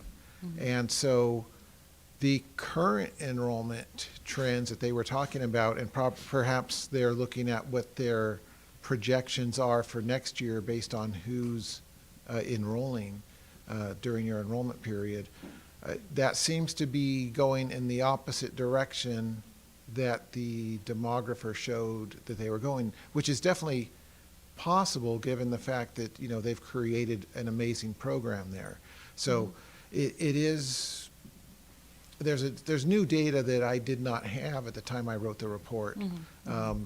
But still, independent of that, we know the region is declining. And so that seemed to be the best candidate in terms of the geography. And in terms of, if you consolidate a school that's on the edge of your district boundary, right, then there's farther travel that those students have to do to get to the next school. When it's in the central part of a high school attendance area, you have a lot of neighboring schools, so the students don't have to travel as far. And so that was really one of the key considerations. Again, there was not an easy solution for the Cerritos high attendance area, but that seemed to be based on the geography and the spaces available in the neighboring schools, a good solution. Again, it's never an easy solution, but those were the key considerations. I mean, I think the brilliant proposal to increase the enrollment by increasing the admission and increasing the enrollment for Whitney High School, Whitney Middle School, I think that's really brilliant because that will attract families from outside the district, for sure. It will. And I know that even I get postcards from other districts like Centralia, Buena Park, because schools are doing a lot of promotion. And our district, Stowers IB program, Whitney High School, and some of the special ed programs and the Head Start, they also do attract outside, outside the district, inter-district students as well, right? So those programs we all need to really continue to grow because we need students. We all know that. And however, business-wise, business sense, I mean, the proposal, we need to definitely come to some kind of decision and conclusion because this is not something that we just started, a year ago, but this was in the making since 2021. And we do need to be physically responsible for the next, few years. We don't know what's going to happen. There are things that we can't control is declining enrollment. Things that we can control is the cost of living. Those are some of the things that young people follow the job, young families follow the job. We can't control that, and we got to do whatever we can that is best to long-term sustenance. What is that word? It's sustainability, as well as the welfare of our children and the district. So, last final question and the comment I wanted to ask you is this, and the staff. This is very difficult for the family, and the transition. I mean, this is going to happen, whatever the decision is. The consolidation has to happen, no matter what, and transition. I'm kind of concerned about what's going to happen to the students who are like in 5th and 6th grade, ready to be promoted. I mean, how are the transition going to happen, and the committee be made? I think those things are very important too. So the families have the least impact, experience the least impact. Yeah, as far as I know, I don't think any decisions have been made on how that transition would work. If I may, we as a district cannot get ahead of where the board goes. Okay. So once the board goes through a process, if a decision is made, then we would begin a process and come up with a timeline and a time frame and make those plans where we would include our employee groups with that process. We would include our families and students, our teachers and staff. We can't make a plan if we don't know what the board wants to do. Okay, that is all. Thank you, President Nishi. Thank you. Dr. Rios. Thank you. I'm going to find a way to consolidate my ideas because I have a lot of them in comments. But I just want to say that I don't think any of us disagree with all the issues that were brought up, especially by the Stowers community. I know it's a very diverse school. I know that even when I was looking at a school for my child, it was the ideal place to send him. We have tough decisions to make. I want to focus my comments on the school in my area and really talk about the disappointment that I feel. Because, well, first of all, in the report, the numbers were not included about how many kids actually live in that area, right? It was just the kids that actually choose to go to the school. And it was brought up that, kids, we don't use performance as a guide to close schools, but we do. I mean, the fact that that school has low enrollment is absolutely tied to performance. And performance is absolutely tied to attendance. And I feel sincere disappointment because, we got to own it. Those schools should be better. They should be performing better. The scores should be a lot better, and they're not. And nobody wants to answer to that question as to why. Lakewood is not a low-income community. Homes in Lakewood cost about $1 million. I don't get it. I really don't. But it continues to be an issue. It's been an issue since I got on the board. Funding. If I ask Tuan, and I'm not, what the funding was 10 years ago, it was probably half of what it is today. So yes, I get we're declining enrollment, and I get that money's an issue, but we have more money than we've ever had in this district. And so I think the question that we need to start discussing a lot is, where is that money going, and why isn't it giving us the results I want to see in my trustee area 6 of Lakewood. I have an immediate objection to the idea of closing a school and then sending these kids to neighboring schools who, again, we know also have an issue with performance. We need to get that performance question figured out, and we've wasted enough time doing it. These are kids' lives at stake, and I know that people want to say, well, test scores aren't everything. Really? Go to Leo and tell those parents that. Right? But they don't want us to focus on that when you... Sorry, I'm going to get a little nervous. I get nervous. But I'm very passionate about this. It's not okay. We need to do better, and I think it's time. You can talk to the moral imperative. You can talk to the fact that we're a global society. Less kids, I don't know about you, but it scares me that we're graduating kids that can't read at grade level. Who's going to take care of us in our... And who's going to take care of our society? Who's going to be the next doctors? Who are going to be the next scientists? We need to get this performance question issue addressed. And I don't know, I'm just tired of the excuses. I want to be part of the solution. I don't want to point fingers, but it's going to take all of us, and we need to do better. So I'll leave it at that. Thank you. Board Member Mendoza. Thank you, Mr. President. Stowers family, I hear you. I was on the facilities declining enrollment committee, so I heard all of the town hall meeting comments, and we hear you. This is not easy for anybody, especially us on the board, because it comes down to us. I just have a couple questions for staff. So from what I understand, this action item today is just to accept the report. And if it is accepted, then it goes to a public hearing where we will have another meeting where the public can come out and give more input? Only if the board chooses to.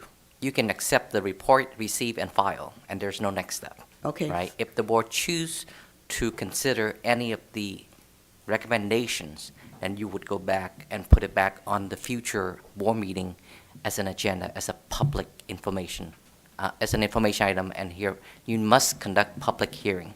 Okay, I think we need to have public hearing. I think our community needs to be heard. They need to be a part of this process. So that's my recommendation, is that we do get a chance for our public, our communities, our families, all of our schools to come out and voice their concerns, their opinions, because the more information we have as school board members, the better choices we can make for our students. Thank you, Mr. President. Thank you.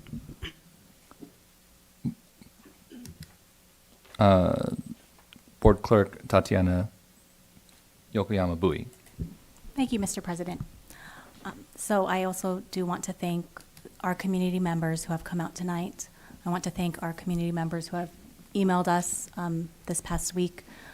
We also found out around the same time about the report and the recommendation, we meaning the board. And so learning and kind of reviewing and the harsh reality hitting us feels similar. My full transparency, my son is in 4th grade in elementary school here in ABC. Potentially, he could be affected depending on what the board decides to do. And it's not a decision I'm entirely comfortable with at this time. And it's something that potentially I will have to accept and or I have anticipatory grief about. So without saying anything else, because I know that we're just accepting the report today, I am completely empathetic to the change potentially that could happen to our schools and our district. I understand that there are some board members who are currently sitting on this dais who may have reviewed this change in the past, a couple years ago, because tough decisions were asked to be made at that time. And here we are, a couple years later, still being asked to review these really, really challenging decisions. But I believe in the success of our district. I believe that administration will do everything that they will have to do to ensure the success of our district continues. As an ABC alum, as an ABC parent, I am fully invested in this community, in this district, and I want it to thrive for years to come. So with that said, again, I am appreciative and grateful that we have such a strong community. Obviously, all of us being here today, me as well, we have to be strong for our kids because our kids are going to be resilient and we're going to support them through whatever we have to. But I'm here today just to tell you I'm with you, we hear you, and thank you. Thank you. Vice President Noyola. Thank you, President Nishi. I also wanted to thank the community for coming out and speaking on this issue. I also wanted to thank Mr. Reynolds for his report. I think something as a board member that we're trying to do is figure out the best decision to make. And with that, we need as many ideas, many perspectives, many viewpoints, and many people to give their voice to this issue. Because my very first meeting as a board member was a declining enrollment committee meeting, and this has been in the back of my mind since then. And we've decided to hold off and receive and file and not make a decision, and that has come to fruition in some of the economic uncertainty that we have. Some of the budgets have been very volatile. Funding has changed dramatically. We've had to, make a lot of payments in settlements that we weren't anticipating.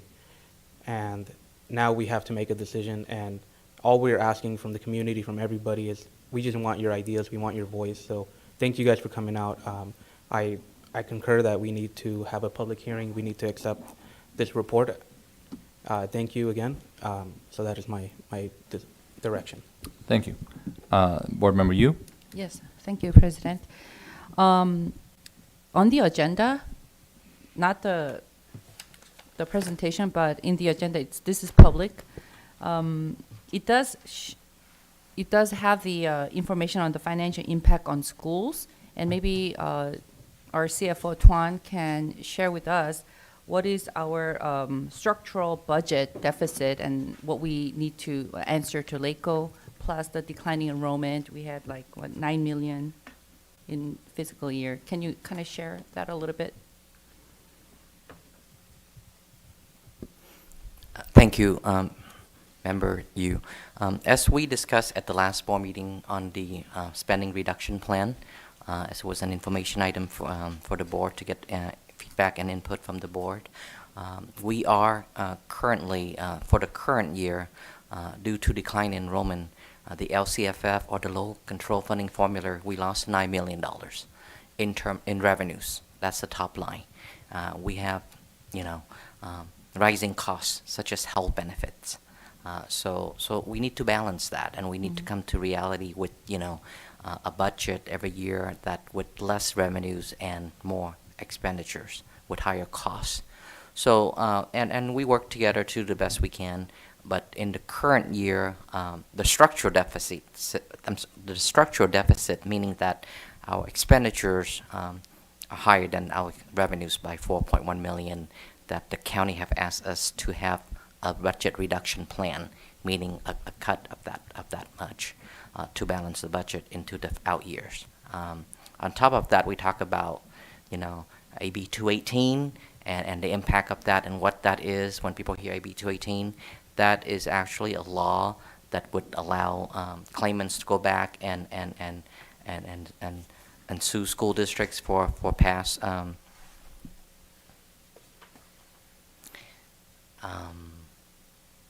acts against them, that the district, it could go back to 30, 40 years or 50 years ago, that we were not around, and now that we are forced to have to settle some of those claims, high costs out of the current general fund. So that's also added a burden to the district operating budget. So declining enrollment is an issue that we have to deal with, not just ABC like you have seen, but throughout the state and throughout the county. So at the end of the day, whatever decision the board make, we will take that and we will make the proper recommendation to the board in terms of moving forward to be fiscally sound, because we need to be fiscally sound. It is a requirement. It's not an option. Yeah. Thank you. Thank you, Tuan. And also to keep one school open, the operating cost, regardless whether the students, there's 200 or 500, the cost is like 850,000. Yes, ma'am. Okay, so that's the cost. So I would like to, if there's no other comments, to make a motion. Oh, Ernie, after you, I would like to make a motion on bringing back to the public hearing. Thank you. That sounds great. I first need a motion to extend the meeting by 30 minutes so board members can have their board reports. Can I have Second. all in favor say aye? Aye. Thank you.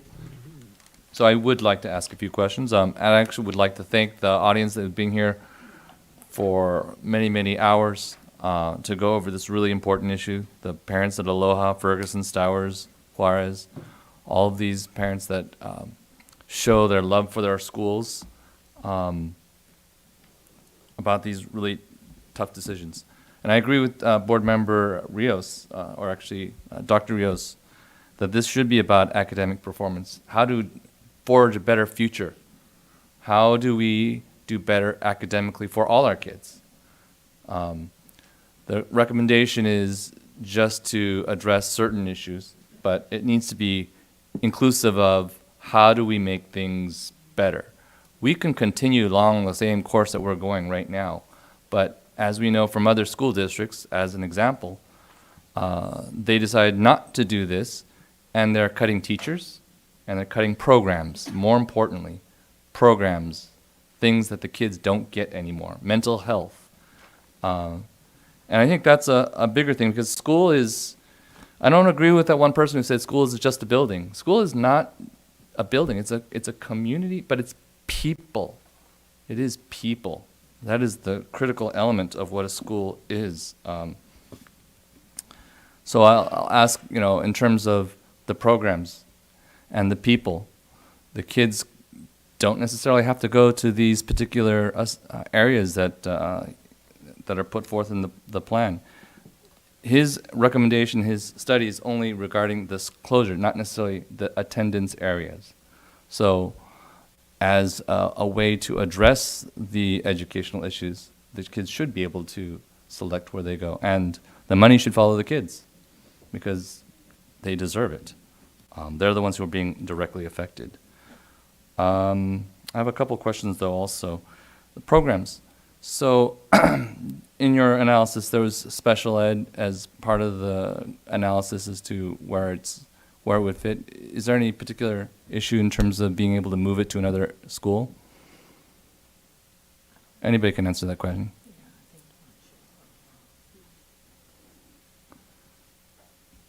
Because there was one consideration I heard from some people saying, hey, did you guys consider special ed in terms of moving it to another school?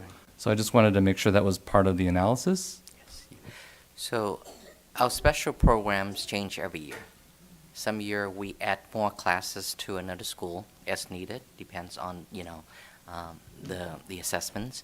And some year we close classes at some schools, depends on the needs. So it changes every year. We review the needs every year, and we add classes as needed, and we consolidate or eliminate classes as needed.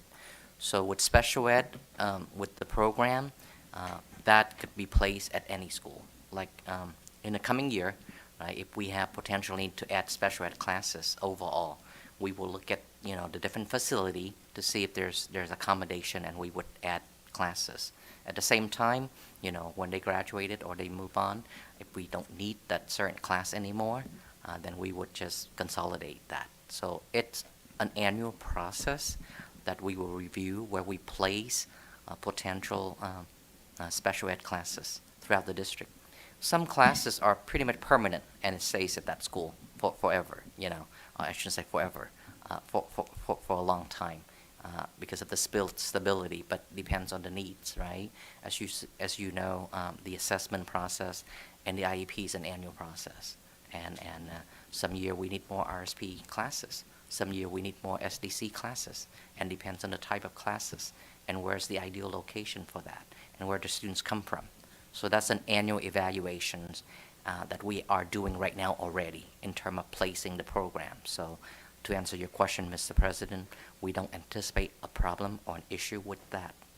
So those will be specifically considered. Yes. In terms of programs, the Mandarin Dual Immersion is a very strong and vibrant program that we have at in our district. I think there was 75 kids in the kindergarten. This is something I know that this report isn't going to analyze, but can that be accommodated in terms of the size and the number as a group or as a whole at another location? Yes, I think it's point out in the report, if the board were to choose to go with the 6, 7, and 8 configuration for the middle schools, that basically free up a grade level at all elementary schools, right? And because of our declining enrollment, our upper grades at elementary school are larger than the lower grade, right? You have a class of 6th grader, about 1,400 students leaving, and only 1,000 students coming in on the back end with kindergarten. So eventually, if you place it out, if we only have 1,000 students per grade level, K to 12, that's 13,000 plus TK. TK would never be a full class because of the age. Theoretically, we could be down to 14,000 students, right, beyond the 29-30 school year.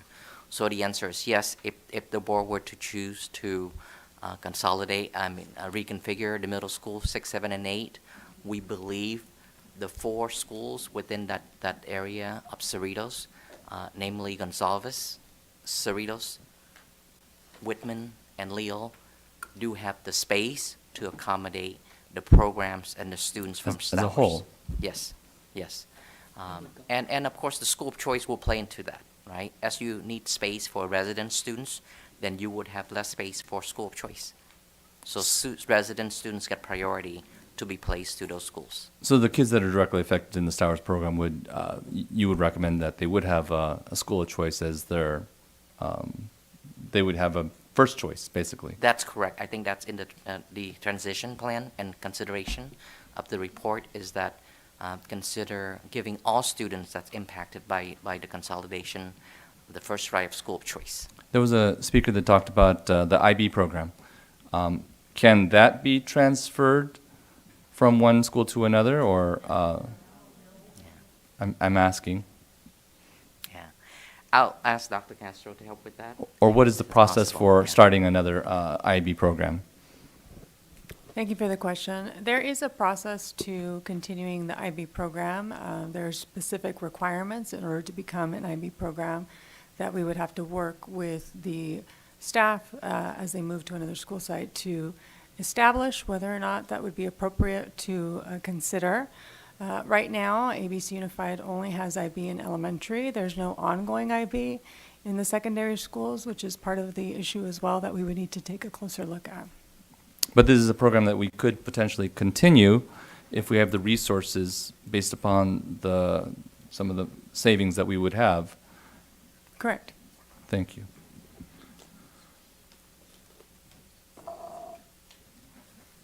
All right. Question you might not have the answer to, but I'm going to ask.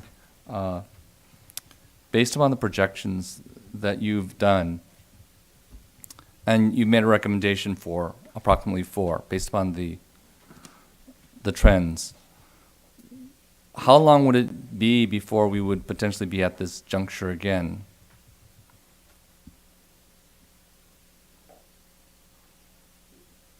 That's a tough question. Can you clarify? And that's kind of speculation, right? Can you clarify? I didn't understand. So the issue is right now we're considering, well, we're not considering it yet. That's an issue. But I'm asking, and you may not have the answer to this question, but I would hate to be facing this question next year. Yeah, that's a great question. Basically, what you'd want to take a look at is, right, let's say our elementary enrollment is dropping by about 100 students per year, right? Then you say, well, over 5 or 6 years, that's 500 or 600 students. That's the equivalent of one school. However, it's not quite that simple. If all those 500, 600 students were from the same area, that'd be easy to do. But as we've seen, the current projections are showing the drop in enrollment is impacting all of your school areas. And so if it takes, 6 years to lose 600 students, but we've only lost 200 from each of the 3 attendance areas, then it's not a significant enough of an impact. So you may not need to be back here for another 10 years before you need to close a school. But again, the further out we look, the less accurate our projections become. And so, again, So if we do certain actions like maybe increase the people at Whitney, potentially that would delay the decisions or delay some of the problems that we have because we'd be pulling in people from the outside. Correct. So one of the things I was thinking about is that I always hear about how hard it is to get in Whitney for residents because it's hard to live here when you're really young. And if you move to Hawaiian Gardens or Lakewood, it's $1 million. And if you've got a young family, it's hard to do that. And so maybe we should consider increasing some of Whitney's population at the high school level. So that way it encourages property values. It encourages people to move here because they now have a chance to go into that school. May not be a lot, but rather than just a statistical minuscule, something slightly more than a real chance for them to get into Whitney, say at the high school level. And also enable a broader range of courses, because I know my daughter went there and there's like hardly any classes because there's not enough kids. And adding in the out-of-district kids will be good, but that doesn't necessarily make our residents feel happy about that because now we're serving the outside. We need to serve our community specifically. And that may even bring more people to come to our area that have high school kids and reinvigorate all of our high schools with more kids. So that's one thing I'm hoping that we consider. That's the end of my comments here or questions. So I'm willing to entertain a motion. Want me to make a motion? There was a motion and a second already. So I think she hasn't made the motion yet, but. No, I'm going to make a motion to bring back. You have to vote on accepting the report. Okay, we have to accept the report first. So first we need a motion to accept the report. You have that. Oh, you You have? just need a vote, yes. Okay, then all in favor of accepting the report, say aye. Aye. Okay, the motion passes 7-0. Do we have any subsequent motions? I'd like to make a motion to bring this back at our next board meeting as an open hearing. Yeah. With our consultant Can you kind of update the programs too, the data? Sure. Thank you. With the, the schools that has the special program and, all that stuff. So, thank you. So is your motion to call for a public hearing? Yes. Okay. I second that. Okay. I'm going to do this by roll call. Yes. Go ahead. Dr. Rios?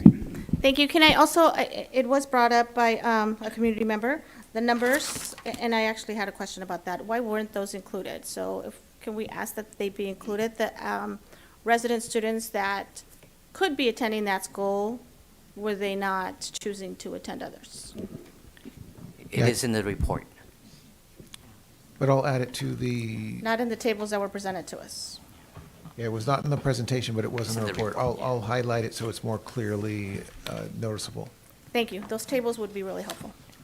All right. Mr. President, if I may, can you explain to the community exactly what the public hearing is going to be so that they know they can come, how they can interact, how they can engage in the public hearing? Sure. I'll let Dr. Zito go. Thank you. So if we have a public hearing, it will be an information item. It won't be something where there's any decision that can be made. And similar to this evening, we'll have a setup where people can sign up, and we will go through a process of hearing their comments on the report. We would then hear input and feedback from the board again. And so before, it would just be an information item with a public hearing. And just for time-wise, because sometimes our meetings go late, I know information is usually at the end. Can we make sure it comes at the beginning of the meeting? We would move it to a timed item right after consent. Thank you. Okay. So let's have a roll call vote. Mrs. McCatton? Yes. Mrs. Mendoza? Yes. Dr. Rios? Yes. Mrs. Yu? Yes. Mrs. Yokoyama-Bui? Yes. Mr. Noyola? Yes. Mr. Nishi? Yes. Motion passes 7-0.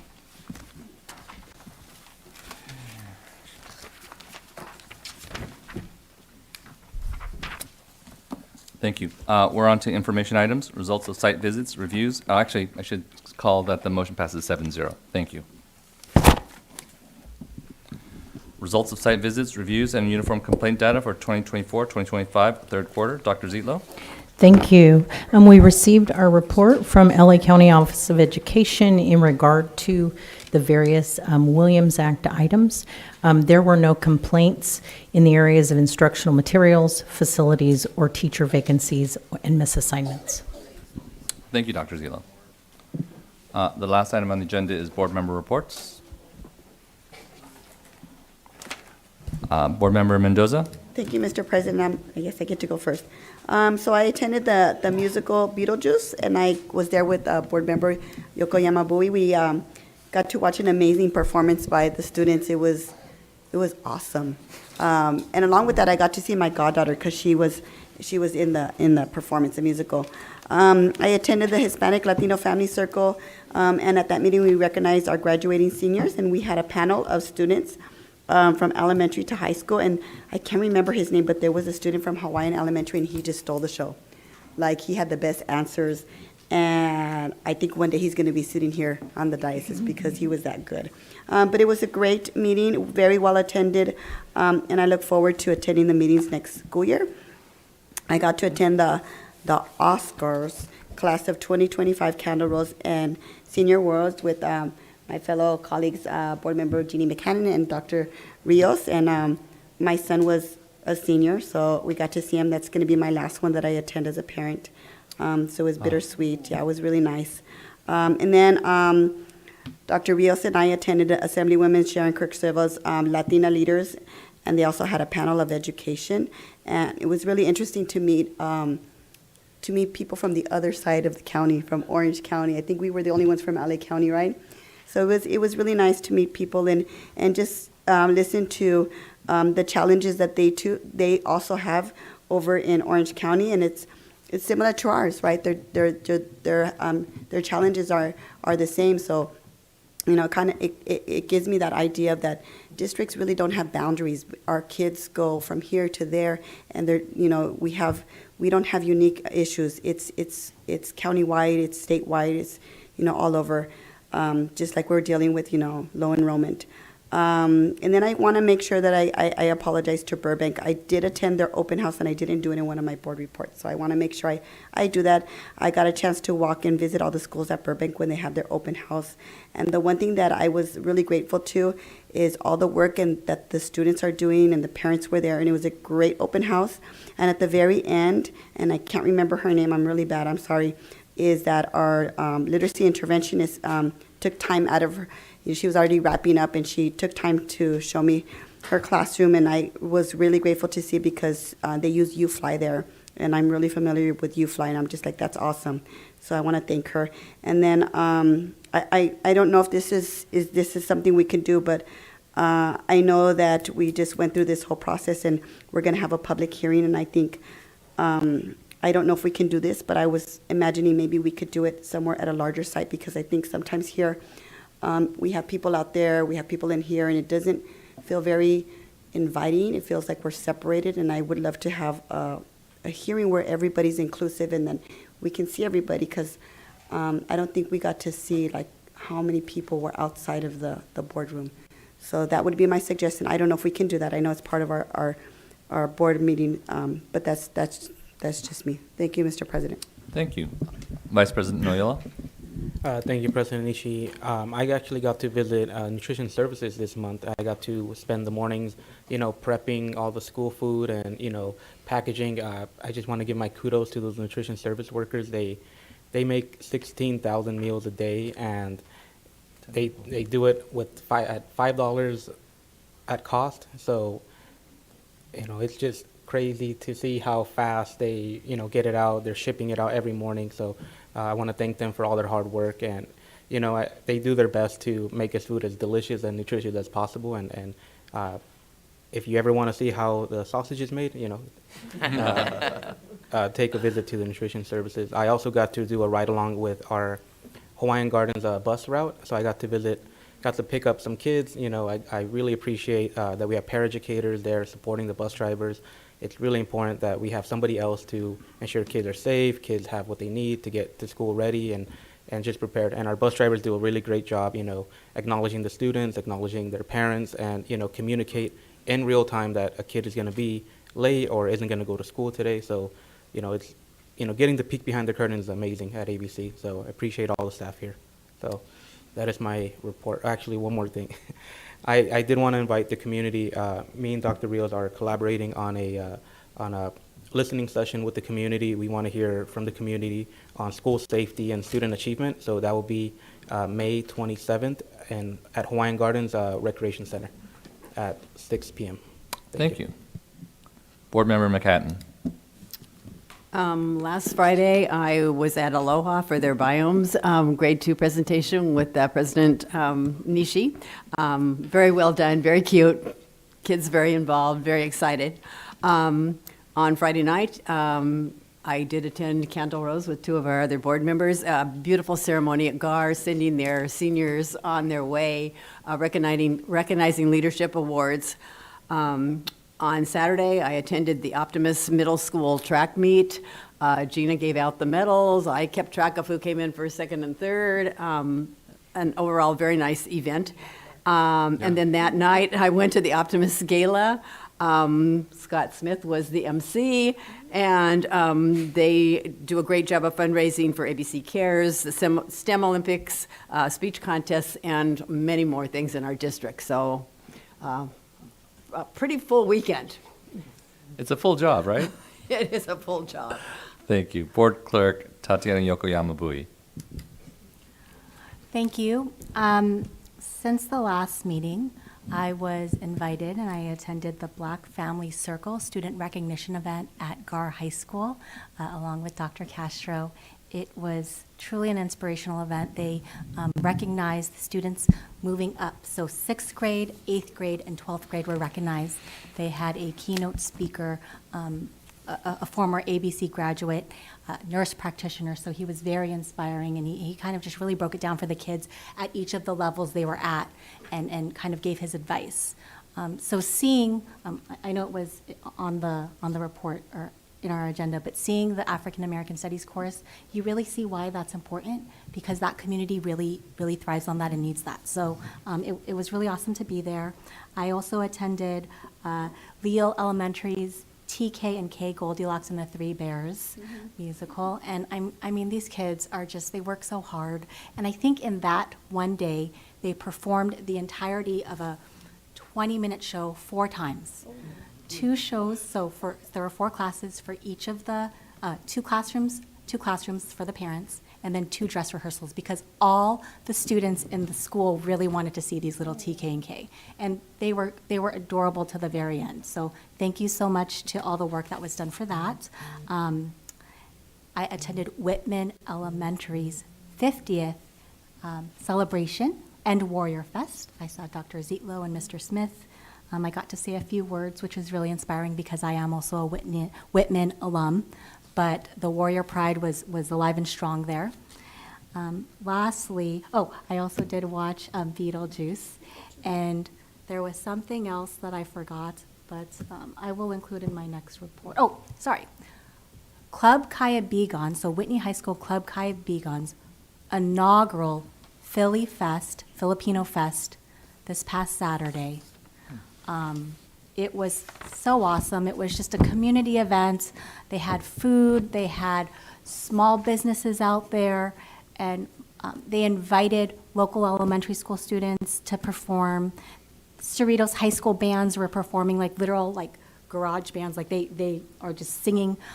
So it was really cool and really awesome. I believe it was Mr. David, he was the DJ the entire time, so it was a 12 to 6 p.m. event. It was really awesome, and I hope it continues, and I hope they get more support in future years. So thank you. Thank you. Dr. Rios. I want to start up by asking for 2 follow-ups from staff. The gopher holes, were we able to address that issue at GAR? We did a follow-up last Thursday to the board. So yes, we are having an aggressive plan to, I don't want to say eradicate, but to address the issues at GAR and Haskell. Yes. Thank you, and I should have read my Thursday notes before asking. But somebody brought up with graduations coming up, there was a gentleman that spoke about graduation lights. Did we address that as well? Because I know that's happening next week. We did too. Yes, and that was in there as well. A plan has been made. My apologies. And I that's will do a better okay. job of reading notes. We'll put it in again. That's good. Okay, to my report. I attended the candle roll ceremony, and I got to say that it forced me to be like, I got to attend more events because I usually am limited with time, but being there was so special. Congrats to all the graduates and all the winners of the many awards. Today was a bittersweet moment. I attended the GAR's baseball second CIF game, and we're super excited to be at game 2, and then we lost. But congrats to all the athletes who really give it their all, my son included, for, again, just staying in it. I want to end with the Artisia I'm going to college dinner. Right now, as an educator myself, I know that results, again, are like what we're all focusing on, and we're looking to see, did what we do give us the results we wanted. Here at ABC, because I stand on this side of the podium, I want to, again, talk about how we need to be a team, and we need to know what supports we need to provide as a school board, so that we do get those results we want. I talked about being disappointed earlier, and as a principal, it would have been a dream to have a school of 300 students. As a teacher, it would have been a dream to have a class of 13, 14, 15 students, because I like to think that, there would be so much potential for what you could do as opposed to a middle school teacher with 30 to 40 kids in the classroom. But again, the questions that are going to be asked, are we getting the results we want? And if the answer is no, then why? We really need to start looking at what is going on. I don't know that this was made clear, but in the report, it's recommendations. They won't take place until, 26, 27. So that means we still have what we have for the next school year. Again, opportunity, right? We want to make a case for smaller school sizes. We want to make a case for small class sizes. We need data that backs that up. It's hard to make arguments when we don't have it. It's just an opinion. Thank you. Thank you. Board Member Yu. Thank you, Board President Nishi. Congratulations to all the graduates, and especially the parents and the family for your support. I am looking forward to attending few graduation myself this coming 2 weeks throughout the district. Just like everyone else, I mean, honestly, when I read the reports from the consultant, School Works, I was pretty shocked and alarmed. But of course, this is not new to us, right? The board did approve the contract with this consultant to study the enrollment trends across the district, school facility capacity and utilization, and potential need for school consolidation. And I can see that many hours of hard work was put into this report. Thank you to SchoolWorks, as well as Dr. Zidlow, CFO Tuan, Dr. Castro, and President of Teacher Union Ray Gare, working with all the teachers too, because teachers are impacted by all of these changes and the talks, even though no action has been taken. And I do want to ask the public to read the report carefully. It's all public now, and it has a lot of information from the past 4 years. And consider the causes of declining enrollment, educational impact it has on our students, and the financial impact on the district, depending on what kind of decision and the direction we take. And we are all responsible for this. And the most important goal is to put our students first and to ensure their academic needs are met with least amount of disturbance. And while we are restructuring all of this, and I really do hope that we will also visit our curriculum, our program, our academics, and the competitiveness of our math and language arts in all the schools, because we want the success for all the students throughout the district. Are we doing okay in math? Are we doing okay in reading? And I know my colleague, Dr. Rios, talk about this all the time. So maybe this is a time also that we should look into all those, because our goal is to also attract students from outside the district too, right? So this is all can be done together for all of our students in ABC district and all the employees and administrative staff for the long-term sustainability and the long-term well-being of students. It's tough, but this is something that we gotta do, right? So that is the end of my report. Thank you. I don't get a board report, but I just want to thank the board for being unanimous in moving forward to a positive future. I'm going to read the announcements. Next regular board meeting is Tuesday, June 3rd, 2025 at 7 p.m. District Office Boardroom. Committee meetings is Finance and Audit Board Advisory Committee, Thursday, May 22nd, 2025, 6 p.m. District Conference Room. Citizens Oversight Committee, this is for the bond. Tuesday, May 27th, 2025, 6 p.m. District Conference Room. Strategic Planning Board Advisory Committee, in lieu of the May meeting, the members are invited to a June 3rd board meeting. 2025-2026 local LCAP recommendations preliminary budget, Tuesday, June 3rd, 2025, 7 p.m.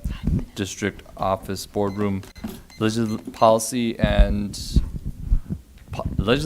Board Advisory Committee, Wednesday, August 27th, 2025, 6:30 p.m. at the District Conference Room.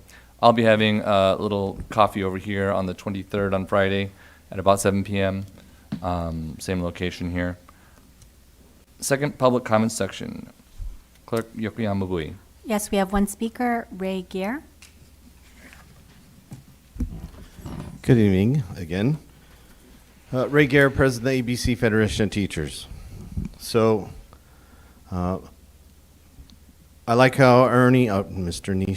Nishii, sorry. It's okay. In the newspaper, kind of pointed out that small schools are definitely not an academic advantage.